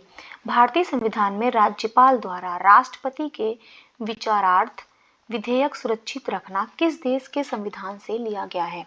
देखिए, राज्यपाल को हमारे संविधान में अधिकार दिया गया है कि वो राज्य की विधायिका के द्वारा पास किया गया कोई भी विधेयक जो है वो राष्ट्रपति के विचारार्थ के लिए अपने पास सुरक्षित रख लेता है। और इसकी बात जो हमारे संविधान में किया गया है वो अनुच्छेद 200 के तहत राज्यपाल को अधिकार दिया गया है। और ये जो अधिकार हमने ग्रहण किया है राज्यपाल का, ये हमने किया है कनाडा के संविधान से। तो इसका जो सही जवाब होगा वो बी हो जाएगा, कनाडा के संविधान से हमने ये प्रावधान लिया है। और भी देख लेते हैं, फ्रांस से हमने क्या लिया है, ध्यान रखिएगा, फ्रांस से हमने लिया है गणतंत्रात्मक शासन प्रणाली। गणतंत्रात्मक शासन प्रणाली जो है वो हमने फ्रांस से लिया है। और आयरलैंड के संविधान से हमने क्या लिया है, तो राज्य के नीति निर्धारक तत्व लिया है, डीपीएसपी लिया है। और राज्यसभा में जो सदस्यों का मनोनयन होता है, जो राज्यसभा में सदस्यों का जो मनोनयन होता है वो अभी हमने आयरलैंड के संविधान से लिया है। इसके अलावा जो राष्ट्रपति का निर्वाचक मंडल होता है, इसकी व्यवस्था भी हमने आयरलैंड के संविधान से लिया है। ऑस्ट्रेलिया के संविधान से हमने क्या क्या लिया है, तो इससे हमने जो है प्रस्तावना की भाषा लिया है। प्रस्तावना की जो भाषा है वो हमने ऑस्ट्रेलिया के संविधान से लिया है। इसके अलावा जो हमारी समवर्ती सूची है, समवर्ती सूची को भी हमने ऑस्ट्रेलिया के संविधान से ग्रहण किया है। इसके अलावा जो हमारे केंद्र और राज्य संबंध हैं, इन संबंधों को भी हमने जो है ऑस्ट्रेलिया के संविधान से ग्रहण किया है। और जो शक्तियों का विभाजन है वो भी हमने ऑस्ट्रेलिया के संविधान से लिया है। और क्वेश्चन के साथ जो सही आंसर होगा वो बी हो जाएगा। राज्यपाल कोई भी जो विधेयक को सुरक्षित रखता है अपने पास कि वो राष्ट्रपति से इसके ऊपर चर्चा करेगा, राष्ट्रपति का विचार जानेगा, वो कनाडा के संविधान से ग्रहण किया गया है। नेक्स्ट हम लोग क्वेश्चन देखते हैं, क्वेश्चन नंबर 54। निम्नलिखित अनुच्छेदों में से कौन सा एक केंद्र पर यह कर्तव्य आरोपित करता है कि वह बाह्य आक्रमण एवं आंतरिक अशांति से प्रत्येक राज्य की संरक्षा करे? तो केंद्र के लिए कौन सा कर्तव्य है, किस आर्टिकल के तहत ये कर्तव्य जो है केंद्र को सौंपा गया है? तो ये कर्तव्य जो है वो अनुच्छेद 355 के तहत केंद्र सरकार को दिया गया है। इसका सही जवाब ये हो जाएगा, अनुच्छेद 355। अनुच्छेद 355 जो है यह बाह्य आक्रमण एवं आंतरिक अशांति से प्रत्येक राज्य की रक्षा करना और यह सुनिश्चित करना कि प्रत्येक राज्य की जो सरकार है वो संविधान की व्यवस्थाओं के अनुरूप कार्य कर रही है या नहीं। तो ये दोनों ही बातें जो है वो केंद्र सरकार है उसके ऊपर उसकी जिम्मेदारी होती है। तो इस प्रकार जो सही जवाब होगा वो ए हो जाएगा। इसके अलावा और भी हम अनुच्छेद को देख लेते हैं। अनुच्छेद 268, देखिए जो अनुच्छेद 268 है ये केंद्र राज्य वित्तीय संबंध से संबंधित है। देखिए ये जो केंद्र राज्य के जो वित्तीय संबंध है ये वित्तीय संबंध से संबंधित है अनुच्छेद 268। और अनुच्छेद 75 किससे संबंधित है, तो ये मंत्रियों से संबंधित उपबंध है। इसमें मंत्रियों से जो संबंधित उपबंध है वो अनुच्छेद 75 में दिए गए हैं। और अनुच्छेद 51 जो है ये अंतरराष्ट्रीय शांति एवं सुरक्षा स्थापित करने का प्रावधान करता है। तो जो भी अंतरराष्ट्रीय शांति एवं सुरक्षा की बात करता है अनुच्छेद 51। नेक्स्ट हम लोग क्वेश्चन देखते हैं, क्वेश्चन नंबर 55। नीचे दो कथन दिए गए हैं जिनमें एक को अभिकथन और दूसरे को कारण कहा गया है। इसका अभिकथन ये है कि संविधान की उद्देशिका संविधान निर्माताओं के विचारों को जानने की कुंजी है। देखिए बिल्कुल सही है, पढ़ने से ही लग रहा है कि जो संविधान की उद्देशिका है, ये उद्देशिका जो है वो जो हमारे संविधान निर्माता थे उनके विचारों को जाना जा सकता है कि उनके विचार कैसे थे। तो बिल्कुल उनके विचारों को जानने की ये कुंजी है। कारण कह रहा है कि यहाँ संविधान की भाषा अस्पष्ट है, जहाँ संविधान की भाषा अस्पष्ट है वहाँ यह संविधान निर्माताओं के आशय को समझने में सहायता करता है। ये भी बिल्कुल सही है। देखिए दोनों ही सही है और सही व्याख्या भी कर रहा है। तो इस प्रकार इसका जो सही जवाब होगा वो ए हो जाएगा, ए इसका सही जवाब हो जाएगा। नेक्स्ट हम लोग क्वेश्चन देखते हैं, क्वेश्चन नंबर 56 नंबर क्वेश्चन है, निम्नलिखित में से कौन सा एक उच्चतम न्यायालय के परामर्शी क्षेत्राधिकार से संबंधित जो है सत्य कथन नहीं है? तो जो सुप्रीम कोर्ट का परामर्शी क्षेत्राधिकार है उससे कौन सा स्टेटमेंट जो है वो सही संबंधित नहीं है? चलिए देख लेते हैं। पहला है कि उच्चतम न्यायालय कभी भी स्वप्रेरणा से राष्ट्रपति को परामर्श नहीं देता है। देखिए बिल्कुल सही है, क्योंकि अगर राष्ट्रपति परामर्श मांगने जाता है उच्चतम न्यायालय से, सुप्रीम कोर्ट से, तभी सुप्रीम कोर्ट उसको परामर्श देता है। वो अपने स्वप्रेरणा से कोई राष्ट्रपति को परामर्श नहीं देता है। बी है इसमें कि सर्वोच्च न्यायालय द्वारा दिए गए परामर्श को मानने हेतु राष्ट्रपति बाध्य नहीं है। ये भी बिल्कुल सही है। अगर सर्वोच्च न्यायालय कोई भी परामर्श देता है तो राष्ट्रपति उसको मानने के लिए बाध्य नहीं होता है। थर्ड है कि सर्वोच्च न्यायालय राष्ट्रपति को परामर्श देने हेतु बाध्य है। देखिए ये बिल्कुल गलत है। जो सर्वोच्च न्यायालय है वो परामर्श देने के लिए बाध्य नहीं है।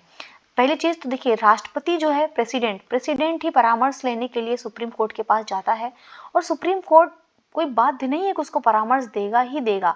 और अगर परामर्श दे भी दिया तो प्रेसिडेंट बाध्य नहीं है कि उसको माने ही वो।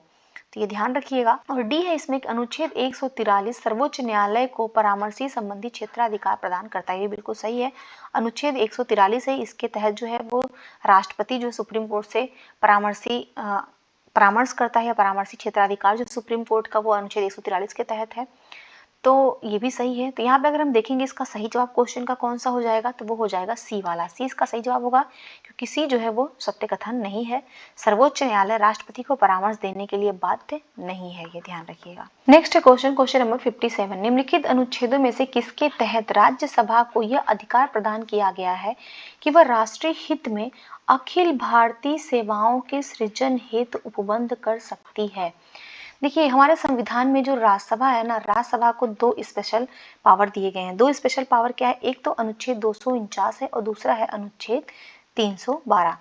312 के तहत क्या है, पहले इसको हम लोग देख लेते हैं। 312 के तहत राज्यसभा को यह अधिकार प्रदान किया गया है वो कि राष्ट्रीय हित में अखिल भारतीय सेवाओं के सृजन हेतु उपबंध कर सकती है। और इसके अनुसार क्या होगा कि राज्यसभा में उपस्थित एवं मतदान, जो भी उपस्थित यानी जो स्पेशल मेजॉरिटी होगा, उपस्थित एवं मतदान करने वाले जो सदस्य हैं, उनके 2/3 बहुमत से पारित एक संकल्प के द्वारा यह घोषणा करेगी कि ये जो है राष्ट्र हित के सेवा के लिए आवश्यक है, आप इस सेवा का सृजन करिए। तो संसद क्या करेगी कि एक विधि या कानून बना करके एक नई अखिल भारतीय सेवा का सृजन करेगी। तो जो सही जवाब होगा क्वेश्चन का वो तो सी हो जाएगा, अनुच्छेद 312। और राज्यसभा का एक और स्पेशल पावर है, वो है अनुच्छेद 249। अनुच्छेद 249 के तहत क्या होता है कि राज्य सूची के विषय पर संसद कानून बना सकती है या नहीं, इसके लिए जो है वो राज्यसभा को प्रस्ताव पारित करना होगा। तो कोई भी जो राज्य सूची का विषय है, तो राज्य सूची के विषय पर जो संसद है, संसद को अगर कानून बनाना है तो इसके लिए उसको राज्यसभा जो है एक प्रस्ताव पारित करके देगी, तभी जो है संसद इस पे, लोकसभा इस पे जो है वो कानून बनाएगी। और भी जो अनुच्छेद है, अनुच्छेद 318 किससे संबंधित है, तो ये आयोग जो है, जो अखिल भारतीय सेवाओं है, उसके जो आयोग के सदस्यों की नियुक्ति और उनकी जो क्या सेवा शर्तें हैं उनके बारे में बात किया गया है। अनुच्छेद 249 हमने चर्चा कर ही लिया। और अनुच्छेद 315 जो है, अनुच्छेद 315 जो है संघ एवं राज्यों के लिए लोक सेवा आयोग की बात करता है, ये भी ध्यान रखिएगा। नेक्स्ट हम लोग क्वेश्चन देखते हैं, क्वेश्चन नंबर 58। भारत का निर्वाचन आयोग निम्नलिखित में से किन चुनावों का अधीक्षण, नियंत्रण एवं निर्देशन करता है। देखिए जो भारत का निर्वाचन आयोग है, इसकी बात संविधान में किया गया है अनुच्छेद 324 के तहत। इसके तहत जो है भारत का जो निर्वाचन आयोग है वो राष्ट्रपति का चुनाव करवाएगा, उपराष्ट्रपति का चुनाव करवाएगा और राज्य विधानमंडल का चुनाव भी आयोजित करवाएगा। तो इसका जो सही जवाब होगा वो 1, 2, 3 हो जाएगा, बी इसका सही जवाब हो जाएगा। देखिए 4 वाला गलत है, क्योंकि जो स्थानीय निकायों का जो चुनाव होता है इसके लिए राज्य निर्वाचन आयोग करवाता है और इसकी बात संविधान में किया गया है अनुच्छेद 243 के तहत। तो इस प्रकार 4 वाला गलत हो जाएगा, केवल 1, 2, 3 ही सही होगा। नेक्स्ट हम लोग क्वेश्चन देखते हैं, क्वेश्चन नंबर 59। संविधान के किस अनुच्छेद के अंतर्गत अवशिष्ट विधायी शक्तियों को केंद्र को प्रदान किया गया है। देखिए जो अवशिष्ट विधायी शक्तियां हैं ये केंद्र के पास रहेंगी और ये किया गया है अनुच्छेद 248 के तहत। इसका जो सही जवाब होगा वो सी हो जाएगा, अनुच्छेद 248 के तहत किया गया है। और अनुच्छेद 250 के संबंधित है, तो आपात के समय राज्य सूची पर कानून बनाने की शक्ति है अनुच्छेद 250। और अनुच्छेद 249 अभी हमने देखा ऊपर, ये राज्यसभा का स्पेशल अधिकार है ये। और अनुच्छेद 226 जो है ये हाई कोर्ट का जो रिट निकालने की शक्ति है, ये है अनुच्छेद 226। और सुप्रीम कोर्ट किस अनुच्छेद के तहत रिट निकालती है, तो अनुच्छेद 32 के तहत जो है वो सुप्रीम कोर्ट रिट निकालती है। नेक्स्ट हम लोग क्वेश्चन देखते हैं, क्वेश्चन नंबर 60। भारतीय संविधान के अंतर्गत निम्नलिखित में से कौन से मूल कर्तव्यों में सम्मिलित है। तो भारतीय संविधान के अंतर्गत कौन से मूल कर्तव्य संविधान में शामिल किए गए हैं? तो पहली चीज तो ये ध्यान रखिएगा, जो मूल कर्तव्य हैं, इन मूल कर्तव्यों को 42वां जो संविधान संशोधन था, 42वें संविधान संशोधन के द्वारा संविधान में इनको जोड़ा गया था। और ये कब हुआ था? तो ये 1976 में हुआ था। और इसके तहत जो संविधान में भाग 4 का जोड़ा गया था और इसमें अनुच्छेद जोड़ा गया था 51A। और इसके तहत टोटल 11 मूल कर्तव्य हैं संविधान में। इसमें राष्ट्रगान का आदर करना है, भारत की संप्रभुता, एकता, अखंडता की रक्षा करना है, चुनाव में मतदान करना और अहिंसा से दूर रहना। देखिए यहाँ पे ये दोनों ही मूल कर्तव्य नहीं है, ये गलत है। तो इसका जो सही जवाब होगा, ये 1 और 2 सही है। तो इसका जो सही आंसर हो जाएगा 60 नंबर का, वो हो जाएगा ए इसका सही जवाब। नेक्स्ट है क्वेश्चन नंबर 61 नंबर क्वेश्चन है, निम्नलिखित राज्यों में भारत संघ के संपूर्ण राज्य का दर्जा प्राप्त होने के क्रम में सबसे अंतिम है। तो कौन सा ऐसा राज्य है जिसको सबसे अंत में पूर्ण राज्य का दर्जा प्राप्त हुआ था? देखिए अरुणाचल प्रदेश को जो पूर्ण राज्य बनाया गया था, दर्जा मिला था, ये 1987 में दिया गया था। और सिक्किम को दिया गया था 1975 में। और नागालैंड को मिला था 1963 में। और हिमाचल प्रदेश को मिला था 1971 में। तो जो सबसे सही जवाब हो जाएगा, सबसे अंत में किसको प्राप्त हुआ था? सबसे अंत में जो प्राप्त हुआ था वो अरुणाचल प्रदेश को हुआ। तो इसका सही जवाब ए हो जाएगा। नेक्स्ट हम लोग क्वेश्चन देखते हैं, क्वेश्चन नंबर 62 नंबर क्वेश्चन है, नीचे दो कथन दिए गए हैं जिनमें से एक को अभिकथन, दूसरे को कारण आर कहा गया है। तो अभिकथन है, उत्तल दर्पण का प्रयोग साइड मिरर के रूप में होता है। तो देखिए जो उत्तल दर्पण का प्रयोग है वो साइड मिरर के रूप में वाहनों में किया जाता है, ये बिल्कुल सही है। इसका कारण है कि उत्तल दर्पण का दृश्य क्षेत्र अधिक होता है, इस वजह से जो है साइड मिरर के रूप में उत्तल दर्पण का प्रयोग किया जाता है। तो कथन भी सही है और कारण भी सही है और दोनों सही व्याख्या भी कर रहा है। तो इसका जो सही जवाब होगा वो ए हो जाएगा। नेक्स्ट हम लोग क्वेश्चन देखते हैं, क्वेश्चन नंबर 63 नंबर क्वेश्चन है, निम्नलिखित युगों में से कौन सा एक जो है वो सही सुमेलित है? तो क्रोमेटोलॉजी, देखिए जो क्रोमेटोलॉजी होता है ये विभिन्न रंगों का अध्ययन जो होता है उसको क्रोमेटोलॉजी कहा जाता है।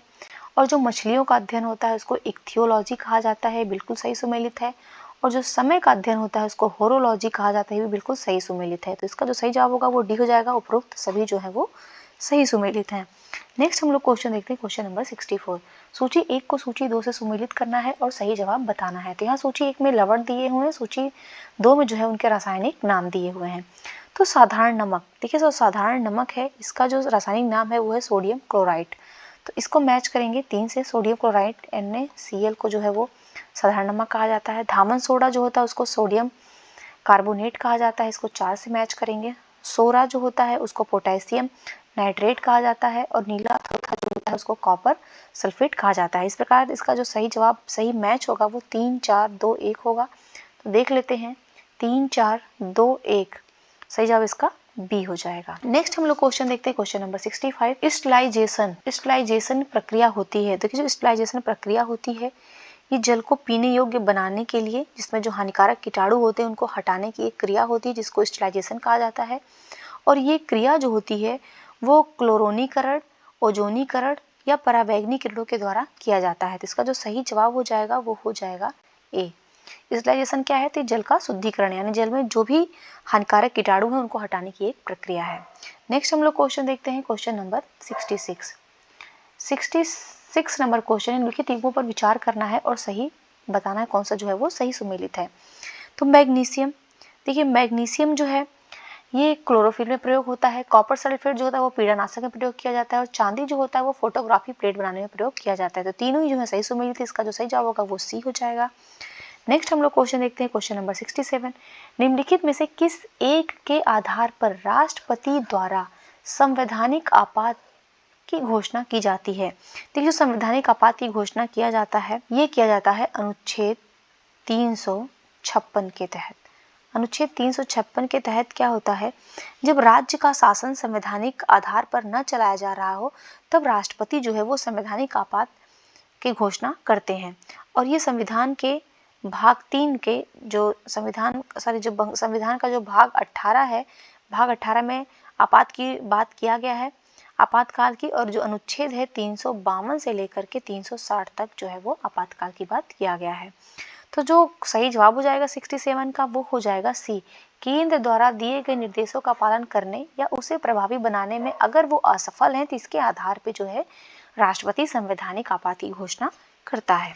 नेक्स्ट हम लोग क्वेश्चन देखते हैं, क्वेश्चन नंबर 68 नंबर क्वेश्चन है, निम्नलिखित में से कौन सा गुण भारत की संसदीय व्यवस्था के गुण से मेल नहीं खाता है। तो कौन सा ऐसा गुण है जो भारतीय संसदीय व्यवस्था है जिसको हमने कहाँ से लिया, तो हमने इसको ब्रिटेन से ग्रहण किया है, तो उससे कौन सा जो है वो मेल नहीं खाता है। देखिए संसदीय व्यवस्था में क्या होता है, बहुमत दल का शासन होता है, राजनीतिक एकरूपता होती है, बिल्कुल राजनीतिक एकरूपता होती है, शक्तियों का सम्मिश्रण होता है, परंतु अस्थायित्व तो नहीं होता, ये ध्यान रखिएगा। अस्थायित्व जो है वो संसदीय लोकतंत्र का गुण नहीं है, इसलिए इसका जो सही जवाब होगा वो डी हो जाएगा, ये मेल नहीं खाता है। इसके अलावा जो है दोहरी सदस्यता होती है, प्रधानमंत्री का नेतृत्व होता है, निचले दल का जो निचला सदन होता है उसका नेतृत्व होता है, शक्तियों का सम्मिश्रण होता है, ये सभी जो है वो संसदीय व्यवस्था के गुण हैं। नेक्स्ट है क्वेश्चन नंबर 69, निम्नलिखित में से किस एक वाद में उच्चतम न्यायालय के द्वारा यह निर्धारित किया गया कि राष्ट्रपति शासन लागू करने की राष्ट्रपति की शक्ति जो है वो न्यायिक समीक्षा से परे नहीं है। देखिए सुप्रीम कोर्ट ने कहा कि जो राष्ट्रपति शासन लागू होता है, जो राष्ट्रपति की एक शक्ति होती है, इसका जो है वो न्यायिक समीक्षा हो सकता है, इसको न्यायिक समीक्षा से छूट नहीं प्रदान किया गया है। तो ये सुप्रीम कोर्ट ने कहा था मुंबई वाद में, इसका जो सही जवाब होगा वो भी हो जाएगा, मुंबई वाद में सुप्रीम कोर्ट ने कहा था। परंतु इसकी पहले स्थिति क्या थी, इसकी पहली स्थिति ये थी कि जो 38वां संविधान संशोधन हुआ था, जो 38वां संविधान संशोधन हुआ था 1975 में, इसमें ये कहा गया था कि जो सुप्रीम कोर्ट अनुच्छेद 356 के तहत अगर कोई भी राष्ट्रपति शासन लागू होता है तो इसकी जो है वो न्यायिक समीक्षा नहीं की जाएगी। परंतु इसी फैसले को सुप्रीम कोर्ट जो है चेंज कर देता है 1978 के 44वें संविधान संशोधन में। 44वें संविधान संशोधन में उपबंध आ जाता है कि अगर राष्ट्रपति शासन लागू कर रहा है या राष्ट्रपति शासन लगा रहा है तो उसकी जो है न्यायिक समीक्षा होगी, और ये कहा था मुंबई वाद में। नेक्स्ट हम लोग क्वेश्चन देखते हैं, क्वेश्चन नंबर 70 नंबर क्वेश्चन है, ऑरलॉन जो है ये किससे बनने वाला पॉलीमर है। तो देखिए जो ऑरलॉन है ये एक पॉलीमर है और इसका जो निर्माण होता है वो एक्रिलोनाइट्राइल का प्रयोग किया जाता है इसमें, तो इसका जो सही जवाब होगा वो ए हो जाएगा, एक्रिलोनाइट्राइल का प्रयोग किया जाता है ऑरलॉन बनाने में। नेक्स्ट हम लोग क्वेश्चन देखते हैं, क्वेश्चन नंबर 71 नंबर क्वेश्चन, निम्नलिखित में से कौन सा एक वर्ग नियत तापी है। तो नियत तापी यानी वार्म ब्लडेड कौन सा एक वर्ग है, तो ये है पक्षी वर्ग, इसका सही जवाब सी हो जाएगा। जो पक्षी वर्ग है, जो बर्ड क्लास है, ये एक वार्म ब्लडेड है। नेक्स्ट हम लोग क्वेश्चन देखते हैं, क्वेश्चन नंबर 72, धावन मशीन जो होता है, जो वॉशिंग मशीन होती है, ये कौन से सिद्धांत पे ये कार्य करती है। ये ध्यान रखिएगा, जो वॉशिंग मशीन होती है ये सेंट्रीफ्यूगेशन फोर्स होता है, यानी जो अपकेंद्रीकरण होता है, इस पे काम करती है। इसका जो सही जवाब होगा वो ए हो जाएगा। नेक्स्ट हम लोग क्वेश्चन देखते हैं, क्वेश्चन नंबर 73 नंबर क्वेश्चन, निम्नलिखित युग्मों में से कौन सा एक जो है वो सही सुमेलित है। तो यहाँ पे सवाल दिए हुए हैं और उनका उपयोग कहाँ पे होता है। देखिए जो क्लोरेला शैवाल है, क्लोरेला शैवाल का प्रयोग एंटीबायोटिक बनाने में किया जाता है। एनाबेना जो शैवाल है इसका प्रयोग नाइट्रोजन स्थिरीकरण में किया जाता है। और लेमिनेरिया जो शैवाल है, ये बहुत बार एग्जाम में पूछा गया है, लेमिनेरिया जो शैवाल है इसका प्रयोग आयोडीन नमक बनाने में किया जाता है। तो तीनों ही सही सुमेलित है, इसका सही जवाब डी हो जाएगा। नेक्स्ट हम लोग देखते हैं, क्वेश्चन नंबर 74, नैनो टेक्नोलॉजी में अध्ययन किया जाता है। देखिए जो नैनो टेक्नोलॉजी होती है इसमें अध्ययन किया जाता है जो 100 नैनोमीटर से छोटे पार्टिकल्स होते हैं उनका। इसका जो सही जवाब होगा वो सी हो जाएगा। नेक्स्ट हम लोग क्वेश्चन देखते हैं, क्वेश्चन नंबर 75, निम्नलिखित कथनों पर विचार करना है और सत्य कथन की पहचान करनी है। तो पहला है कि पादपों में कोशिका भित्ति से लेज की बनी होती है। देखिए ये बिल्कुल सही है, ये ध्यान रखिएगा, इंपॉर्टेंट बात है ये। जो पादप वर्ग होता है, पादपों में क्या होता है, जो उनकी कोशिका भित्ति होती है, जिनका सेल वॉल होता है, वो सेलुलोज का बना होता है। और सेकेंड स्टेटमेंट है, कवकों में जो कोशिका भित्ति होती है वो काइटिन की बनी होती है। देखिए दोनों स्टेटमेंट सही है, ध्यान रखिएगा। पादपों में जो कोशिका भित्ति होती है वो सेलुलोज की बनी होती है और कवकों की जो कोशिका भित्ति होती है वो काइटिन की बनी होती है। तो दोनों ही सही है, इसका सही जवाब सी हो जाएगा। नेक्स्ट हम लोग क्वेश्चन देखते हैं, क्वेश्चन नंबर 76 नंबर क्वेश्चन है, प्रकाश संश्लेषण की प्रक्रिया में आवश्यक जल का अवशोषण किया जाता है। तो जो प्रकाश संश्लेषण की प्रक्रिया होती है उसमें जो भी आवश्यक जल होता है उसका जो अवशोषण जो उसका होता है वो जड़ों के द्वारा होता है। तो इसका जो सही जवाब होगा वो बी हो जाएगा। नेक्स्ट हम लोग क्वेश्चन देखते हैं, क्वेश्चन नंबर 77 निम्नलिखित उपकरणों में से किस एक का प्रयोग हृदय संबंधी असामान्यताओं का पता लगाने में नहीं प्रयोग होता है। तो ध्यान रखिएगा कौन सा उपकरण है जिसका प्रयोग हृदय संबंधी कोई भी विकार है या कोई भी असामान्यता है उसके पता लगाने में उसका यूज नहीं होता है। तो वो है ऑटो एनालाइजर। इसका जो सही जवाब होगा वो सी हो जाएगा। ऑटो एनालाइजर का जो प्रयोग होता है ये ग्लूकोज होता है, यूरिया होता है, कोलेस्ट्रॉल होता है, इसकी जांच में किया जाता है। जबकि ये पेसमेकर हो गया, इलेक्ट्रोकार्डियोग्राम हो गया, स्टेथोस्कोप हो गया, इन तीनों का ही जो प्रयोग है वो हृदय संबंधी जो भी विकार होते हैं उनका पता लगाने में किया जाता है। नेक्स्ट हम लोग क्वेश्चन देखते हैं, क्वेश्चन नंबर 78। निम्नलिखित हार्मोन में से कौन सा एक मानव शरीर में जल संतुलन को बनाए रखने में सहायक है। तो मानव शरीर में जल संतुलन को बनाने के लिए जो इम्पोर्टेंट हार्मोन है वो है एंटी डायूरेटिक हार्मोन। इसका सही जवाब सी हो जाएगा, एंटी डायूरेटिक हार्मोन। इसका जो उपयोग किया जाता है ये मानव शरीर में जल संतुलन को बनाए रखने में होता है। वैसे इसको जो है वो वैसोप्रेसिन भी कहा जाता है, तो ये भी ध्यान रखिएगा, इसको जो है वो वैसोप्रेसिन भी कहते हैं इसको। और देखिए जो सोमेटोट्रोपिक हार्मोन है, सोमेटोट्रोपिक हार्मोन जो है ये हार्मोन शरीर की वृद्धि को नियंत्रण करता है। तो जो शरीर की वृद्धि होती है, शरीर की वृद्धि को कौन हार्मोन नियंत्रित करता है, तो वो सोमेटोट्रोपिन हार्मोन नियंत्रित करता है। और जो लुटिनाइजिंग हार्मोन है, लुटिनाइजिंग हार्मोन, ये हार्मोन जो होता है ये पुरुषों में नर हार्मोन के स्राव को जो है प्रेरित करता है। नेक्स्ट हम लोग क्वेश्चन देखते हैं, क्वेश्चन नंबर 79 नंबर क्वेश्चन है लैंगर-हैंस की दीपिका निम्नलिखित में से किस एक अंग का भाग है। देखिए जो लैंगर-हैंस की दीपिका है ये किसका भाग है, तो ये अग्नाशय का भाग है। इसका सही जवाब बी हो जाएगा, ये जो पैंक्रियाज है इसका भाग है। और इसकी खोज जो किया था वो लैंगर-हैंस नामक जो चिकित्सा शास्त्री थे उन्होंने किया था। और इसमें जो बीटा कोशिका होती है, ध्यान रखिएगा, इसमें जो बीटा कोशिका होती है, बीटा कोशिका से ही इंसुलिन नामक हार्मोन होता है। और इंसुलिन का जो अल्पस्रावण होता है, जो इंसुलिन का अल्पस्रावण होता है, इसी से मधुमेह नामक जो है रोग हो जाता है, ये भी ध्यान रखिएगा। नेक्स्ट है क्वेश्चन नंबर 80। निम्नलिखित में से कौन सा वर्णी लवक शैवालों में लाल रंग के लिए उत्तरदायी होता है। देखिए जो वर्णी लवक होता है ये पौधों के रंगीन भाग होते हैं, जैसे पुष्प, फल, भित्ति, बीज आदि में ये पाए जाते हैं। और ये हरे रंग को छोड़कर, ये ध्यान रखिएगा, इसमें जो होता है वो हरे रंग को छोड़कर अन्य कई रंगों में जैसे लाल, पीले, नारंगी इत्यादि रंगों में ये होते हैं। और जो लाल रंग के लिए उत्तरदायी होता है वो होता है रोडोप्लास्ट। तो सही जवाब तो बी हो जाएगा, रोडोप्लास्ट जो है वो लाल रंग के लिए उत्तरदायी होता है। और अन्य भी चेक कर लेते हैं, तो ये फियोप्लास्ट जो है ये भूरे रंग के लिए होता है, ये जो है ये भूरे रंग के लिए होता है। और जो जैंथोफिल होता है, देखिए जो जैंथोफिल होता है ये पीले रंग के लिए होता है। और लाइकोपिन जो होता है ये टमाटर के लाल रंग के लिए होता है। तो कंफ्यूज मत करिएगा, लाल रंग रोडोप्लास्ट ही लगाइएगा, लाइकोपिन मत लगाइएगा। लाइकोपिन जो होता है वो टमाटर में जो लाल रंग होता है इसके लिए उत्तरदायी होता है। नेक्स्ट हम लोग क्वेश्चन देखते हैं, क्वेश्चन नंबर 81। निम्नलिखित में से कौन सा एक सीरम को सही रूप से प्रदर्शित करता है। तो सीरम को कौन सा सही रूप में प्रदर्शित करता है, देखिए इसका जो सही जवाब होगा वो सी हो जाएगा, प्लाज्मा फाइब्रिनोजेन। देखिए इसमें होता क्या है कि प्लाज्मा जो है वो रक्त का अजीवित तरल भाग होता है। प्लाज्मा क्या होता है, तो ये रक्त का जो है वो अजीवित तरल भाग होता है। और रक्त का लगभग ये 60% प्लाज्मा होता है। और ये पचे हुए भोजन और हार्मोन का शरीर में संवहन करता है प्लाज्मा।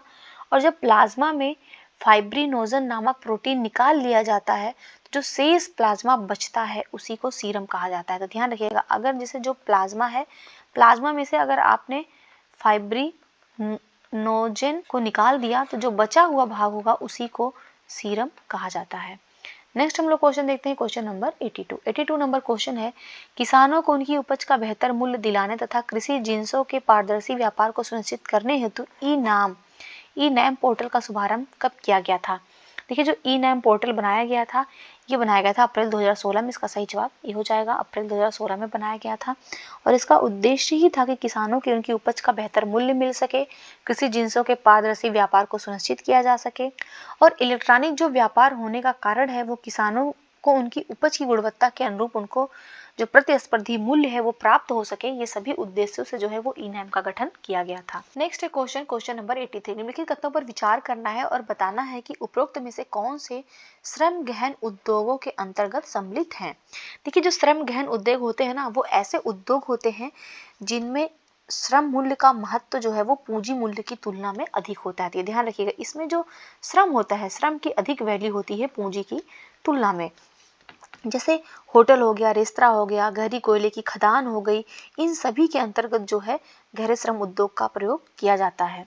तो देख लीजिए, यहाँ पे होटल हो गया, रेस्तरां हो गया, गहरी कोयले की खदानें हो गई, तीनों हो गया, जिसका जो सही जवाब होगा वो डी हो जाएगा। उपरोक्त सभी में श्रम गहन उद्योग के अंतर्गत ये आते हैं। नेक्स्ट है क्वेश्चन नंबर 84। नीचे दो कथन दिए हैं जिनमें से एक को अभिकथन कहा गया है और दूसरा उसका कारण आ रहा है। अभिकथन है, एक दी हुई समयावधि में कीमतें एवं मौद्रिक आय दोनों दोगुनी होने पर वास्तविक आय अपरिवर्तित रहती है। देखिए, बिल्कुल सही स्टेटमेंट है। कारण क्या है कि बढ़ी हुई कीमतें बढ़ी हुई मौद्रिक आय को प्रतिसंतुलित कर देती हैं। इसी वजह से क्या होता है कि जो दी हुई समयावधि होती है उसमें कीमतें और मौद्रिक आय दोनों ही दोगुनी होने पर उनकी जो वास्तविक आय होती है ना, वो अपरिवर्तित रहती है। तो दोनों ही सही है और सही व्याख्या भी कर रहा है, तो इसका जो सही जवाब होगा वो ए हो जाएगा।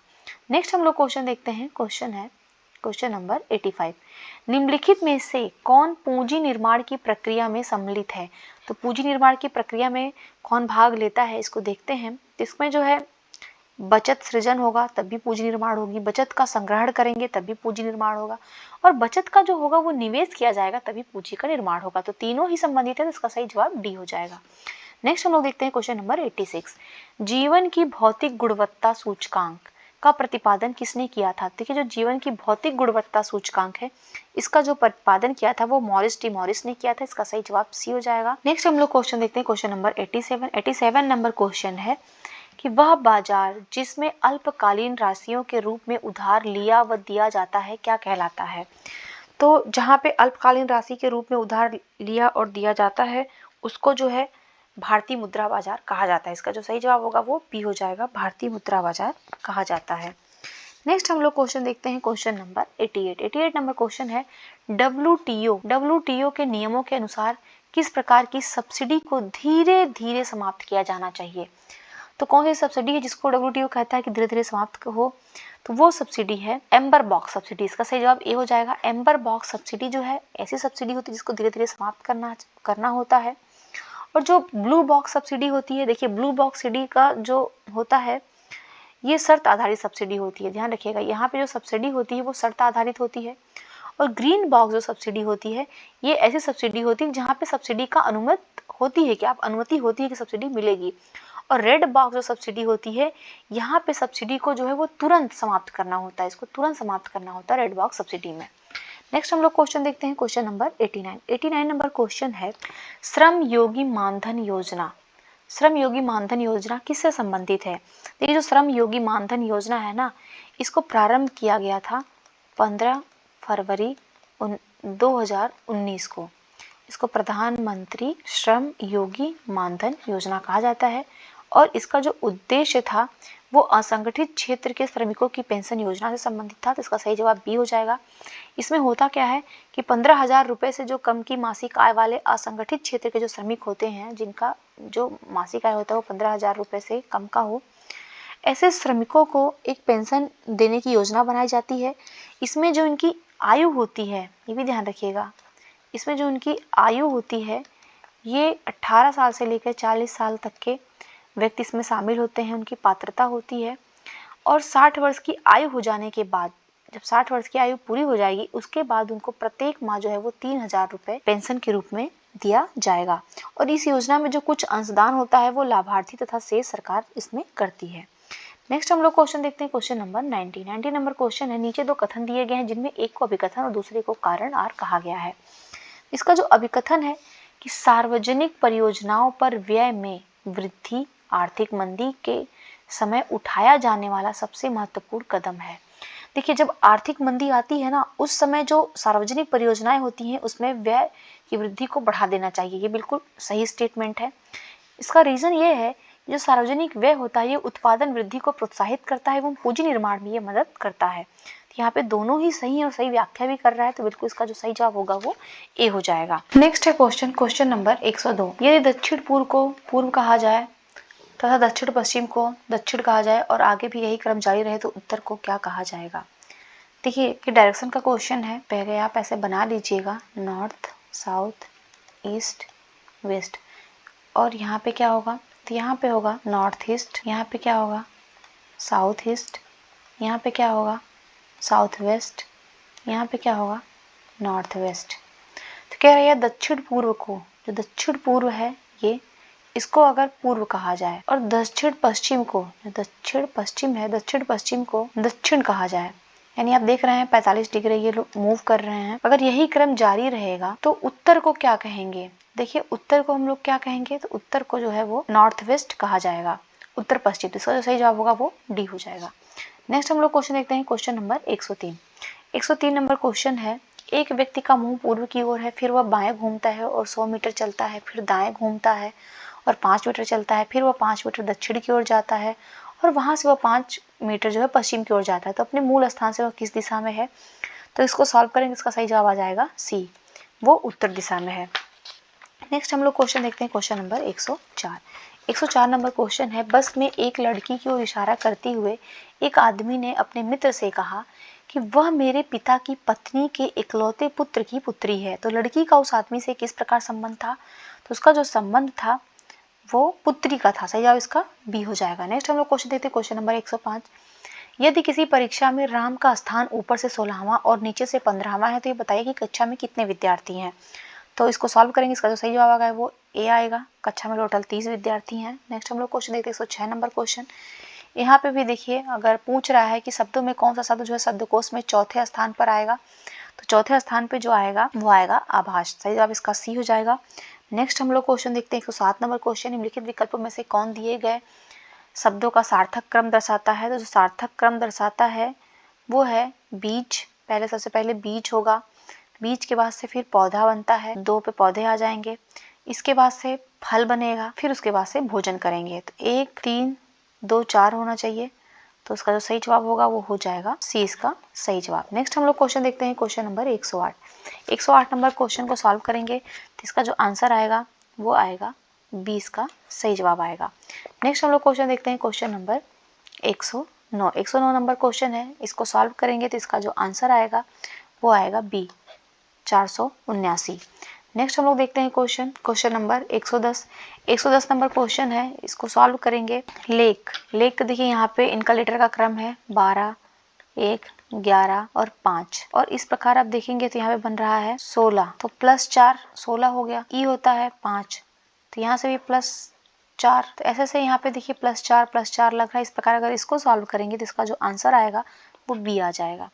नेक्स्ट हम लोग क्वेश्चन देखते हैं, क्वेश्चन नंबर 111। 111 नंबर क्वेश्चन है, उत्तर प्रदेश के बुंदेलखंड क्षेत्र में सर्वाधिक औसत तापमान पाया जाता है, इसका कारण क्या है। तो यूपी के जो बुंदेलखंड वाला एरिया होता है ना, वहाँ पे औसतन अधिक तापमान पाया जाता है। इसका जो रीजन है वो है कर्क रेखा से इसका निकट होना, इसका सही जवाब ए हो जाएगा। नेक्स्ट हम लोग क्वेश्चन देखते हैं, क्वेश्चन नंबर 112। उत्तर प्रदेश में स्थित निम्नलिखित जिलों में से किस एक में भावड़ क्षेत्र का विस्तार नहीं है। तो कहाँ पे जो है भावड़ क्षेत्र का विस्तार नहीं है, तो इसका जो सही जवाब होगा वो डी हो जाएगा। गोरखपुर में जो है भावड़ क्षेत्र का विस्तार नहीं है। भावड़ क्षेत्र क्या होता है, भावड़ क्षेत्र जो होता है ना, ये पर्वतीय क्षेत्र का भाग होता है। यहाँ पे जो होता है वो कंकड़ पत्थर होते हैं ना, इनकी संख्या बहुतायत में होती है, और इस क्षेत्र में जो नदियां होती हैं वो नदियां लुप्त हो जाती हैं। तो ये भी ध्यान रखिएगा, नदियां जो लुप्त हो जाती हैं वो भावड़ क्षेत्रों में लुप्त हो जाती हैं, और जब वो तराई क्षेत्र में जाती है ना तो वहां पे वो पुनः प्रकट हो जाती हैं। और इस क्षेत्र का जो विस्तार है वो है बिजनौर, सहारनपुर, पीलीभीत, शाहजहांपुर, लखीमपुर खीरी, परंतु गोरखपुर में नहीं है, ध्यान रखिएगा। नेक्स्ट हम लोग क्वेश्चन देखते हैं, क्वेश्चन नंबर 113। निम्नलिखित में से कौन सी एक आकृति उत्तर प्रदेश के राजकीय चिन्ह पर अंकित नहीं है। तो राजकीय चिन्ह पर कौन सी आकृति जो है वो नहीं छपी हुई है। तो जो उत्तर प्रदेश का जो राजकीय चिन्ह है उस पर तो मछली है, इसके अलावा तीर है, धनुष है, परंतु सारस जो है ये राजकीय चिन्ह पे नहीं छपा हुआ, इसलिए सही जवाब तो बी हो जाएगा। सारस जो है ये यूपी का जो है वो राजकीय पशु है, सॉरी राजकीय पक्षी है, ये भी ध्यान रखिएगा, जो राजकीय पक्षी है वो सारस है। नेक्स्ट हम लोग क्वेश्चन देखते हैं, क्वेश्चन नंबर 14, 114 नंबर क्वेश्चन है कि कथनों पे विचार करना, सत्य कथन का चयन करना है। तो उत्तर प्रदेश में सर्वाधिक चना बुंदेलखंड क्षेत्र में होता है। देखिए बिल्कुल सही है, जो सर्वाधिक चना होता है उत्तर प्रदेश में बुंदेलखंड एरिया में पाया जाता है। और सेकंड है अमरूद के लिए प्रयोग एवं प्रशिक्षण केंद्र प्रयागराज में, भी बिल्कुल सही सुमेलित है। थर्ड एक उन्नाव में पुष्प एवं इंद्र का निर्माण होता है। देखिए पुष्प इत्र का जो निर्माण होता है ना, ये उन्नाव में नहीं होता है, ये कन्नौज में होता है, ये ध्यान रखिएगा। कन्नौज का इत्र प्रसिद्ध है। इस प्रकार 3 वाला तो गलत हो गया, सही केवल 1 एंड 2 है, तो सही जवाब इसका सी हो जाएगा। नेक्स्ट हम लोग क्वेश्चन देखते हैं, क्वेश्चन नंबर 115, निम्नलिखित में से कौन सही सुमेलित नहीं है, ये बताना है हमें। तो यहाँ पे उद्योग दिया हुआ है और यहाँ पे केंद्र दिया हुआ है। तो सिगरेट निर्माण, देखिए जो सिगरेट निर्माण उद्योग है ये जो है वो गाजियाबाद में है। बेत की जो छड़ियाँ बनती हैं ये बरेली में बनती हैं। और दरी जो निर्माण होता है, दरी का निर्माण जो होता है वो मिर्जापुर में होता है। और मिट्टी के जो खिलौने होते हैं ये अलीगढ़ में नहीं बनता है। अलीगढ़ में क्या बनते हैं, तो अलीगढ़ में तो ताले बनते हैं, ताले के लिए प्रसिद्ध है। मिट्टी के खिलौने कहाँ बनते हैं, तो मिट्टी के जो खिलौने हैं ये आगरा और गोरखपुर में प्रसिद्ध है। तो इस पर जो सही जवाब होगा वो डी हो जाएगा। नेक्स्ट हम लोग क्वेश्चन देखते हैं, क्वेश्चन नंबर 116, बेतवा नहर द्वारा निम्नलिखित में से कौन सा जिला लाभान्वित नहीं होता है। जो बेतवा नहर है इसके द्वारा कौन सा जिला लाभान्वित नहीं होता है, तो इसके द्वारा जो है बांदा जिला लाभान्वित नहीं होता। इसका सही जवाब डी हो जाएगा। और ये जो बेतवा नहर है ये यूपी की प्रमुख नहर है, ये ध्यान रखिएगा। और ये झांसी से 25 किलोमीटर दूर परीक्षा नामक स्थान से निकाली गई है। कहाँ से निकाली गई है, तो ये जो है वो परीक्षा नामक स्थान से निकाली गई है, जो झांसी से 25 किलोमीटर दूर है। और इस नहर के द्वारा झांसी, जालौन एवं हमीरपुर ये तीनों जो है वो लाभान्वित होते हैं, परंतु जो बांदा जिला है वो लाभान्वित नहीं होता है। नेक्स्ट हम लोग क्वेश्चन देखते हैं, क्वेश्चन नंबर 117, फ्रिएटोफाइट्स पौधे पाए जाते हैं। देखिए जो फ्रिएटोफाइट्स पौधे होते हैं ये मरुस्थल में पाए जाते हैं। इसका सही जवाब बी हो जाएगा। इन पौधों की जो जड़ें होती हैं वो अत्यधिक लंबी होती हैं और ये भूमि में काफी अधिक गहराई तक जाकर जल अवशोषण का कार्य करती हैं, फ्रिएटोफाइट्स पौधे की। नेक्स्ट हम लोग क्वेश्चन देखते हैं, क्वेश्चन नंबर 118, निम्नलिखित में से कौन से उत्तर प्रदेश के कानपुर जिले में स्थित है।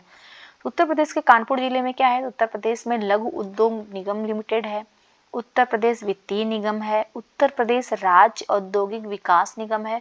तो ये तीनों ही जो है वो कानपुर में है, तो इसलिए इसका जो सही जवाब होगा वो डी हो जाएगा, उपरोक्त सभी। नेक्स्ट हम लोग क्वेश्चन देखते हैं, क्वेश्चन नंबर 119, निम्नलिखित कथनों में से कौन सा एक सत्य है।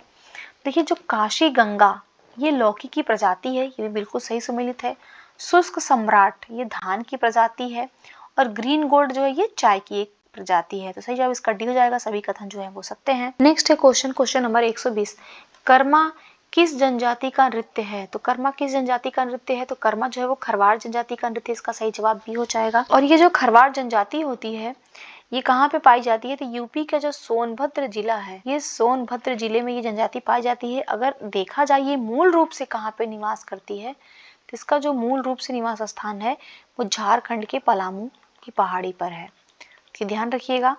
और इनका जो नृत्य है वो है कर्मा नृत्य। नेक्स्ट हम लोग क्वेश्चन देखते हैं, क्वेश्चन नंबर 121, ये करंट का क्वेश्चन है। मार्च 2023 में निम्नलिखित में से कौन सा भारतीय राज्य 100% विद्युतीकरण रेलवे नेटवर्क वाला भारत का प्रथम राज्य बन गया है। तो 100% जो विद्युतीकरण वाला रेलवे नेटवर्क बना है वो बना है हरियाणा, इसका सही जवाब सी हो जाएगा। नेक्स्ट हम लोग क्वेश्चन देखते हैं, क्वेश्चन नंबर 122, मार्च 2023 में किस राज्य ने थंथई पेरियार वन्यजीव अभ्यारण्य को राज्य के 18वें वन्यजीव अभ्यारण्य के रूप में सूचित किया है। तो थंथई पेरियार वन्यजीव अभ्यारण्य जो है ये तमिलनाडु का है, इसका जो सही जवाब होगा वो ए हो जाएगा। ये तमिलनाडु राज्य का है और ये 18वां जो है जीव अभ्यारण्य के रूप में अधिसूचित किया गया है। और यहाँ पे जो है एशियाई हाथी संरक्षण के प्रयास को बढ़ावा दिया जाएगा इसके माध्यम से। और ये तमिलनाडु के इरोड जिले में स्थित है, ये ध्यान रखिए, तमिलनाडु के ये इरोड जिले में स्थित है। नेक्स्ट क्वेश्चन नंबर 123, एशिया के सबसे बड़े अंतरराष्ट्रीय खाद्य एवं आतिथ्य मेला, इसको आहार 2023 कहा गया है, इसका आयोजन कहाँ पे किया गया है। देखिए इसका जो आयोजन किया गया है वो नई दिल्ली में किया गया, इसका जो सही जवाब होगा वो बी हो जाएगा, इसका आयोजन नई दिल्ली में किया गया है। नेक्स्ट है क्वेश्चन नंबर 124, मार्च 2023 में 19वीं बिम्स्टेक मंत्री स्तरीय बैठक का आयोजन किया गया, जिसमें किस देश में BIMSTEC centre for weather and climate की स्थापना का निर्णय लिया गया है। देखिए BIMSTEC centre for weather and climate की जो स्थापना का निर्णय लिया गया ये तो भारत में लिया गया, इसका तो सही जवाब ए हो जाएगा। परंतु जो 19वीं बिम्स्टेक की मंत्री स्तरीय बैठक हुआ है, इसका जो आयोजन किया गया है वो थाईलैंड की जो राजधानी है बैंकॉक, तो बैंकॉक में किया गया है। नेक्स्ट हम लोग क्वेश्चन देखते हैं, क्वेश्चन नंबर 125। 125 नंबर क्वेश्चन है, मार्च 2023 में संयुक्त राष्ट्र 2023 जल सम्मेलन का आयोजन कहाँ पे किया गया है? देखिए, जो जल सम्मेलन का आयोजन किया गया है ये किया गया है न्यूयॉर्क, अमेरिका में, इसका सही जवाब ये हो जाएगा। नेक्स्ट हम लोग देखते हैं क्वेश्चन नंबर 126। प्रसिद्ध टाइम पत्रिका मार्च 2023 में विश्व के 50 महानतम स्थानों की सूची किसके द्वारा जारी की गई है? इस सूची में भारत के किन 2 स्थलों को स्थान दिया गया है? देखिए, जो टाइम पत्रिका है ना, ये विश्व के 50 महानतम स्थलों की सूची जारी किया है और इस सूची में जो भारत के 2 स्थल हैं उनको स्थान दिया गया है। वो 2 स्थल कौन कौन से हैं? तो पहला तो लद्दाख है, दूसरा मयूरभंज है। इसका जो सही जवाब होगा वो सी हो जाएगा। 1 और 3 जो है वो करेक्ट है। Next question number 127। मार्च 2023 में जारी विश्व प्रसन्नता रिपोर्ट 2023 के संबंध में कौन से कथन जो है वो सत्य हैं? तो पहला है कि इस सूची में फिनलैंड को प्रथम स्थान प्राप्त हुआ है और भारत इस सूची में 126वें स्थान पे रहा है। देखिए, दोनों ही स्टेटमेंट जो है सही है, ध्यान रखिएगा। जो विश्व प्रसन्नता रिपोर्ट है, वर्ल्ड हैप्पीनेस रिपोर्ट, इसमें फिनलैंड फर्स्ट है और भारत 126वें स्थान पे, तो इसका सही जवाब सी हो जाएगा। दोनों ही स्टेटमेंट सही हैं। 128 नंबर क्वेश्चन है, उच्चतम न्यायालय द्वारा मार्च 2023 में चर्चित अडानी हिंडनबर्ग मामले में जांच के लिए किसकी अध्यक्षता में एक समिति का गठन किया गया है? देखिए, जो अडानी हिंडनबर्ग मामला हुआ है इसकी जांच के लिए एक समिति बनाई गई है और इस समिति के जो अध्यक्ष बनाए गए हैं वो बनाए गए हैं न्यायमूर्ति अभय एस सप्रे। सही जवाब इसका ए हो जाएगा। नेक्स्ट हम लोग क्वेश्चन देखते हैं, क्वेश्चन नंबर 129। 129 नंबर क्वेश्चन है, मार्च 2023 में प्रधानमंत्री नरेंद्र मोदी द्वारा ग्लोबल मिलेट्स श्री अन्न जिसको नाम दिया गया है, ये सम्मेलन कहाँ पे किया गया है या कहाँ पे इसका उद्घाटन किया गया है? तो इसका जो उद्घाटन किया गया है वो किया गया है नई दिल्ली में, इसका सही जवाब सी हो जाएगा। यहाँ पे होता क्या है कि जो प्रधानमंत्री नरेंद्र मोदी के द्वारा ग्लोबल मिलेट जिसको श्री अन्न नाम दिया गया है, इसका उद्घाटन किया जाता है और इस अवसर पर जो प्रधानमंत्री होते हैं वो मिलेट वर्ष 2023 पर एक डाक टिकट और सिक्का भी जारी करते हैं। नेक्स्ट हम लोग क्वेश्चन देखते हैं, 130 नंबर क्वेश्चन, मार्च 2023 में जारी विश्व वायु गुणवत्ता रिपोर्ट 2023 में विश्व के सबसे प्रदूषित देशों में भारत का कौन सा स्थान है? तो विश्व के जो सबसे प्रदूषित शहर हैं उसमें जो भारत का स्थान है वो 8वां स्थान है। सही जवाब इसका बी हो जाएगा, भारत का 8वां स्थान है। और फर्स्ट पे कौन है? तो फर्स्ट पे चार्ड जो देश है वो सबसे प्रदूषित देश है विश्व में। नेक्स्ट हम लोग क्वेश्चन देखते हैं, क्वेश्चन नंबर 131। मार्च 2023 में निम्नलिखित में से कौन वंदे भारत एक्सप्रेस ट्रेन का संचालन करने वाली पहली महिला बनी है? तो पहली महिला कौन है जो वंदे भारत एक्सप्रेस ट्रेन का संचालन करेंगी? तो पहली महिला है सुरेखा यादव, इसका सही जवाब ये हो जाएगा, सुरेखा यादव। और सुरेखा यादव जो है ये एशिया की ये पहली पायलट भी हैं, लोको पायलट भी हैं ये। नेक्स्ट हम लोग क्वेश्चन देखते हैं, क्वेश्चन नंबर 132। मार्च 2023 में किस देश के प्रधानमंत्री ने भारत के स्थानीय रूप से निर्मित विमान वाहक पोत INS विक्रांत का दौरा किया तथा ऐसा करने वाले वह पहले विदेशी नेता भी बने हैं? तो किस देश के प्रधानमंत्री हैं जिन्होंने INS विक्रांत का दौरा किया है? तो वो हैं ऑस्ट्रेलिया के प्रधानमंत्री। सही जवाब इसका ए हो जाएगा। ऑस्ट्रेलिया के जो प्रधानमंत्री हैं एंथनी अल्बनीज, इन्होंने जो है INS विक्रांत का दौरा किया है। नेक्स्ट है क्वेश्चन नंबर 133। मार्च 2023 में संयुक्त राष्ट्र संघ के सबसे कम विकसित देशों लीस्ट डेवलपमेंट कंट्रीज की शिखर सम्मेलन जो है वो दोहा कतर में संपन्न हुआ। इस सम्मेलन में भारत के किस पड़ोसी देश को सबसे कम विकसित देशों की सूची से उसको बाहर कर दिया गया है? अर्थात वो अभी तक सबसे कम विकसित देशों की सूची में था परंतु अब वो बाहर हो गया है, तो ऐसा वो देश है भूटान। सही जवाब इसका डी हो जाएगा। 134 नंबर क्वेश्चन है, मार्च 2023 में भारत आसियान व्यापार शिखर सम्मेलन कहाँ पे संपन्न हुआ? तो ये संपन्न हुआ है कुआलालंपुर में। सही जवाब इसका ए हो जाएगा, कुआलालंपुर में हुआ है। नेक्स्ट हम लोग क्वेश्चन देखते हैं, क्वेश्चन नंबर 135। मार्च 2023 में भारत सरकार द्वारा नई विदेश व्यापार नीति 2023-24 की घोषणा की गई है। इस नीति के अनुसार किस वर्ष तक भारत के कुल निर्यात को $2 ट्रिलियन तक बढ़ाने का महत्वाकांक्षी लक्ष्य निर्धारित किया गया है? तो ये लक्ष्य निर्धारित किया गया है 2030 तक। सही जवाब इसका बी हो जाएगा। 2030 तक जो है कहा गया है कि जो भारत का कुल निर्यात है वो $2 ट्रिलियन तक बढ़ाने का महत्वाकांक्षी लक्ष्य निर्धारित किया गया है। नेक्स्ट हम लोग क्वेश्चन देखते हैं, क्वेश्चन नंबर 136। मार्च 2023 में केंद्रीय सड़क और परिवहन मंत्री नितिन गडकरी के द्वारा भारत में किस शहर में मेथनॉल से चलने वाली बसों का अनावरण किया गया है? तो मेथनॉल से जो चलने वाली बसों का अनावरण किया गया बेंगलुरु में किया गया। सही जवाब इसका सी हो जाएगा। नेक्स्ट हम देखते हैं क्वेश्चन नंबर 137। मार्च 2023 में प्रधानमंत्री नरेंद्र मोदी के द्वारा भारत के किस शहर में देश के पहले पब्लिक रोपवे नेटवर्क यानी अर्बन ट्रांसपोर्ट रोपवे की आधारशिला रखी गई है? तो आधारशिला रखा गया है प्रधानमंत्री जी के द्वारा वाराणसी में। सही जवाब इसका डी हो जाएगा। 138 नंबर क्वेश्चन देखते हैं। मार्च 2023 में निम्नलिखित में से किसे भारतीय वायुसेना द्वारा पश्चिमी क्षेत्र में लड़ाकू इकाई की पहली महिला कमांडर नियुक्त किया गया है? तो लड़ाकू इकाई की जो पहली महिला कमांडर नियुक्त हुई हैं वो हैं शालिजा धामी। इसका सही जवाब सी हो जाएगा, शालिजा धामी को नियुक्त किया गया है। 139 नंबर क्वेश्चन देखते हैं। बताना यहाँ पे कौन जो है वो सही सुमेलित नहीं है, कुछ युद्ध अभ्यास दिए हैं, उनके देश दिए हैं। तो आफिनडेक्स 2023, आफिनडेक्स जो 2023 है ये हुआ है भारत एवं 23 दक्षिण अफ्रीकी देशों के मध्य। सही है ये बिल्कुल। फ्रिंजेक्स 2023 जो युद्ध अभ्यास है ये हुआ है भारत एवं फ्रांस के बीच।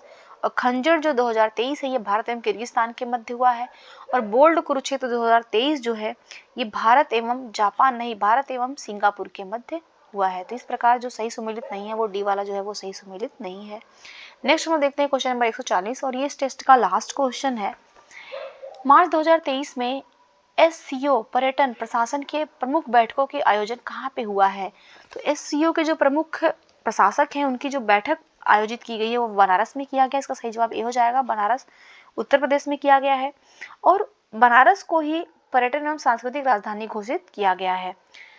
तो इसी के साथ जो है ये 140 प्रश्नों के साथ टेस्ट पेपर समाप्त होता है। अगर आपको हमारी वीडियोस अच्छी लग रही है, अगर आप चाहते हैं इसी प्रकार मैं और भी टेस्ट पेपर लेकर के आऊँ, तो प्लीज़ आप मेरे चैनल को सब्सक्राइब करिए, मेरे वीडियोस को लाइक करिए, अपने फ्रेंड्स में ज़्यादा से ज़्यादा शेयर करिए। देखने के लिए आप लोग का बहुत बहुत धन्यवाद। अब हम मिलेंगे अपने नेक्स्ट टेस्ट में।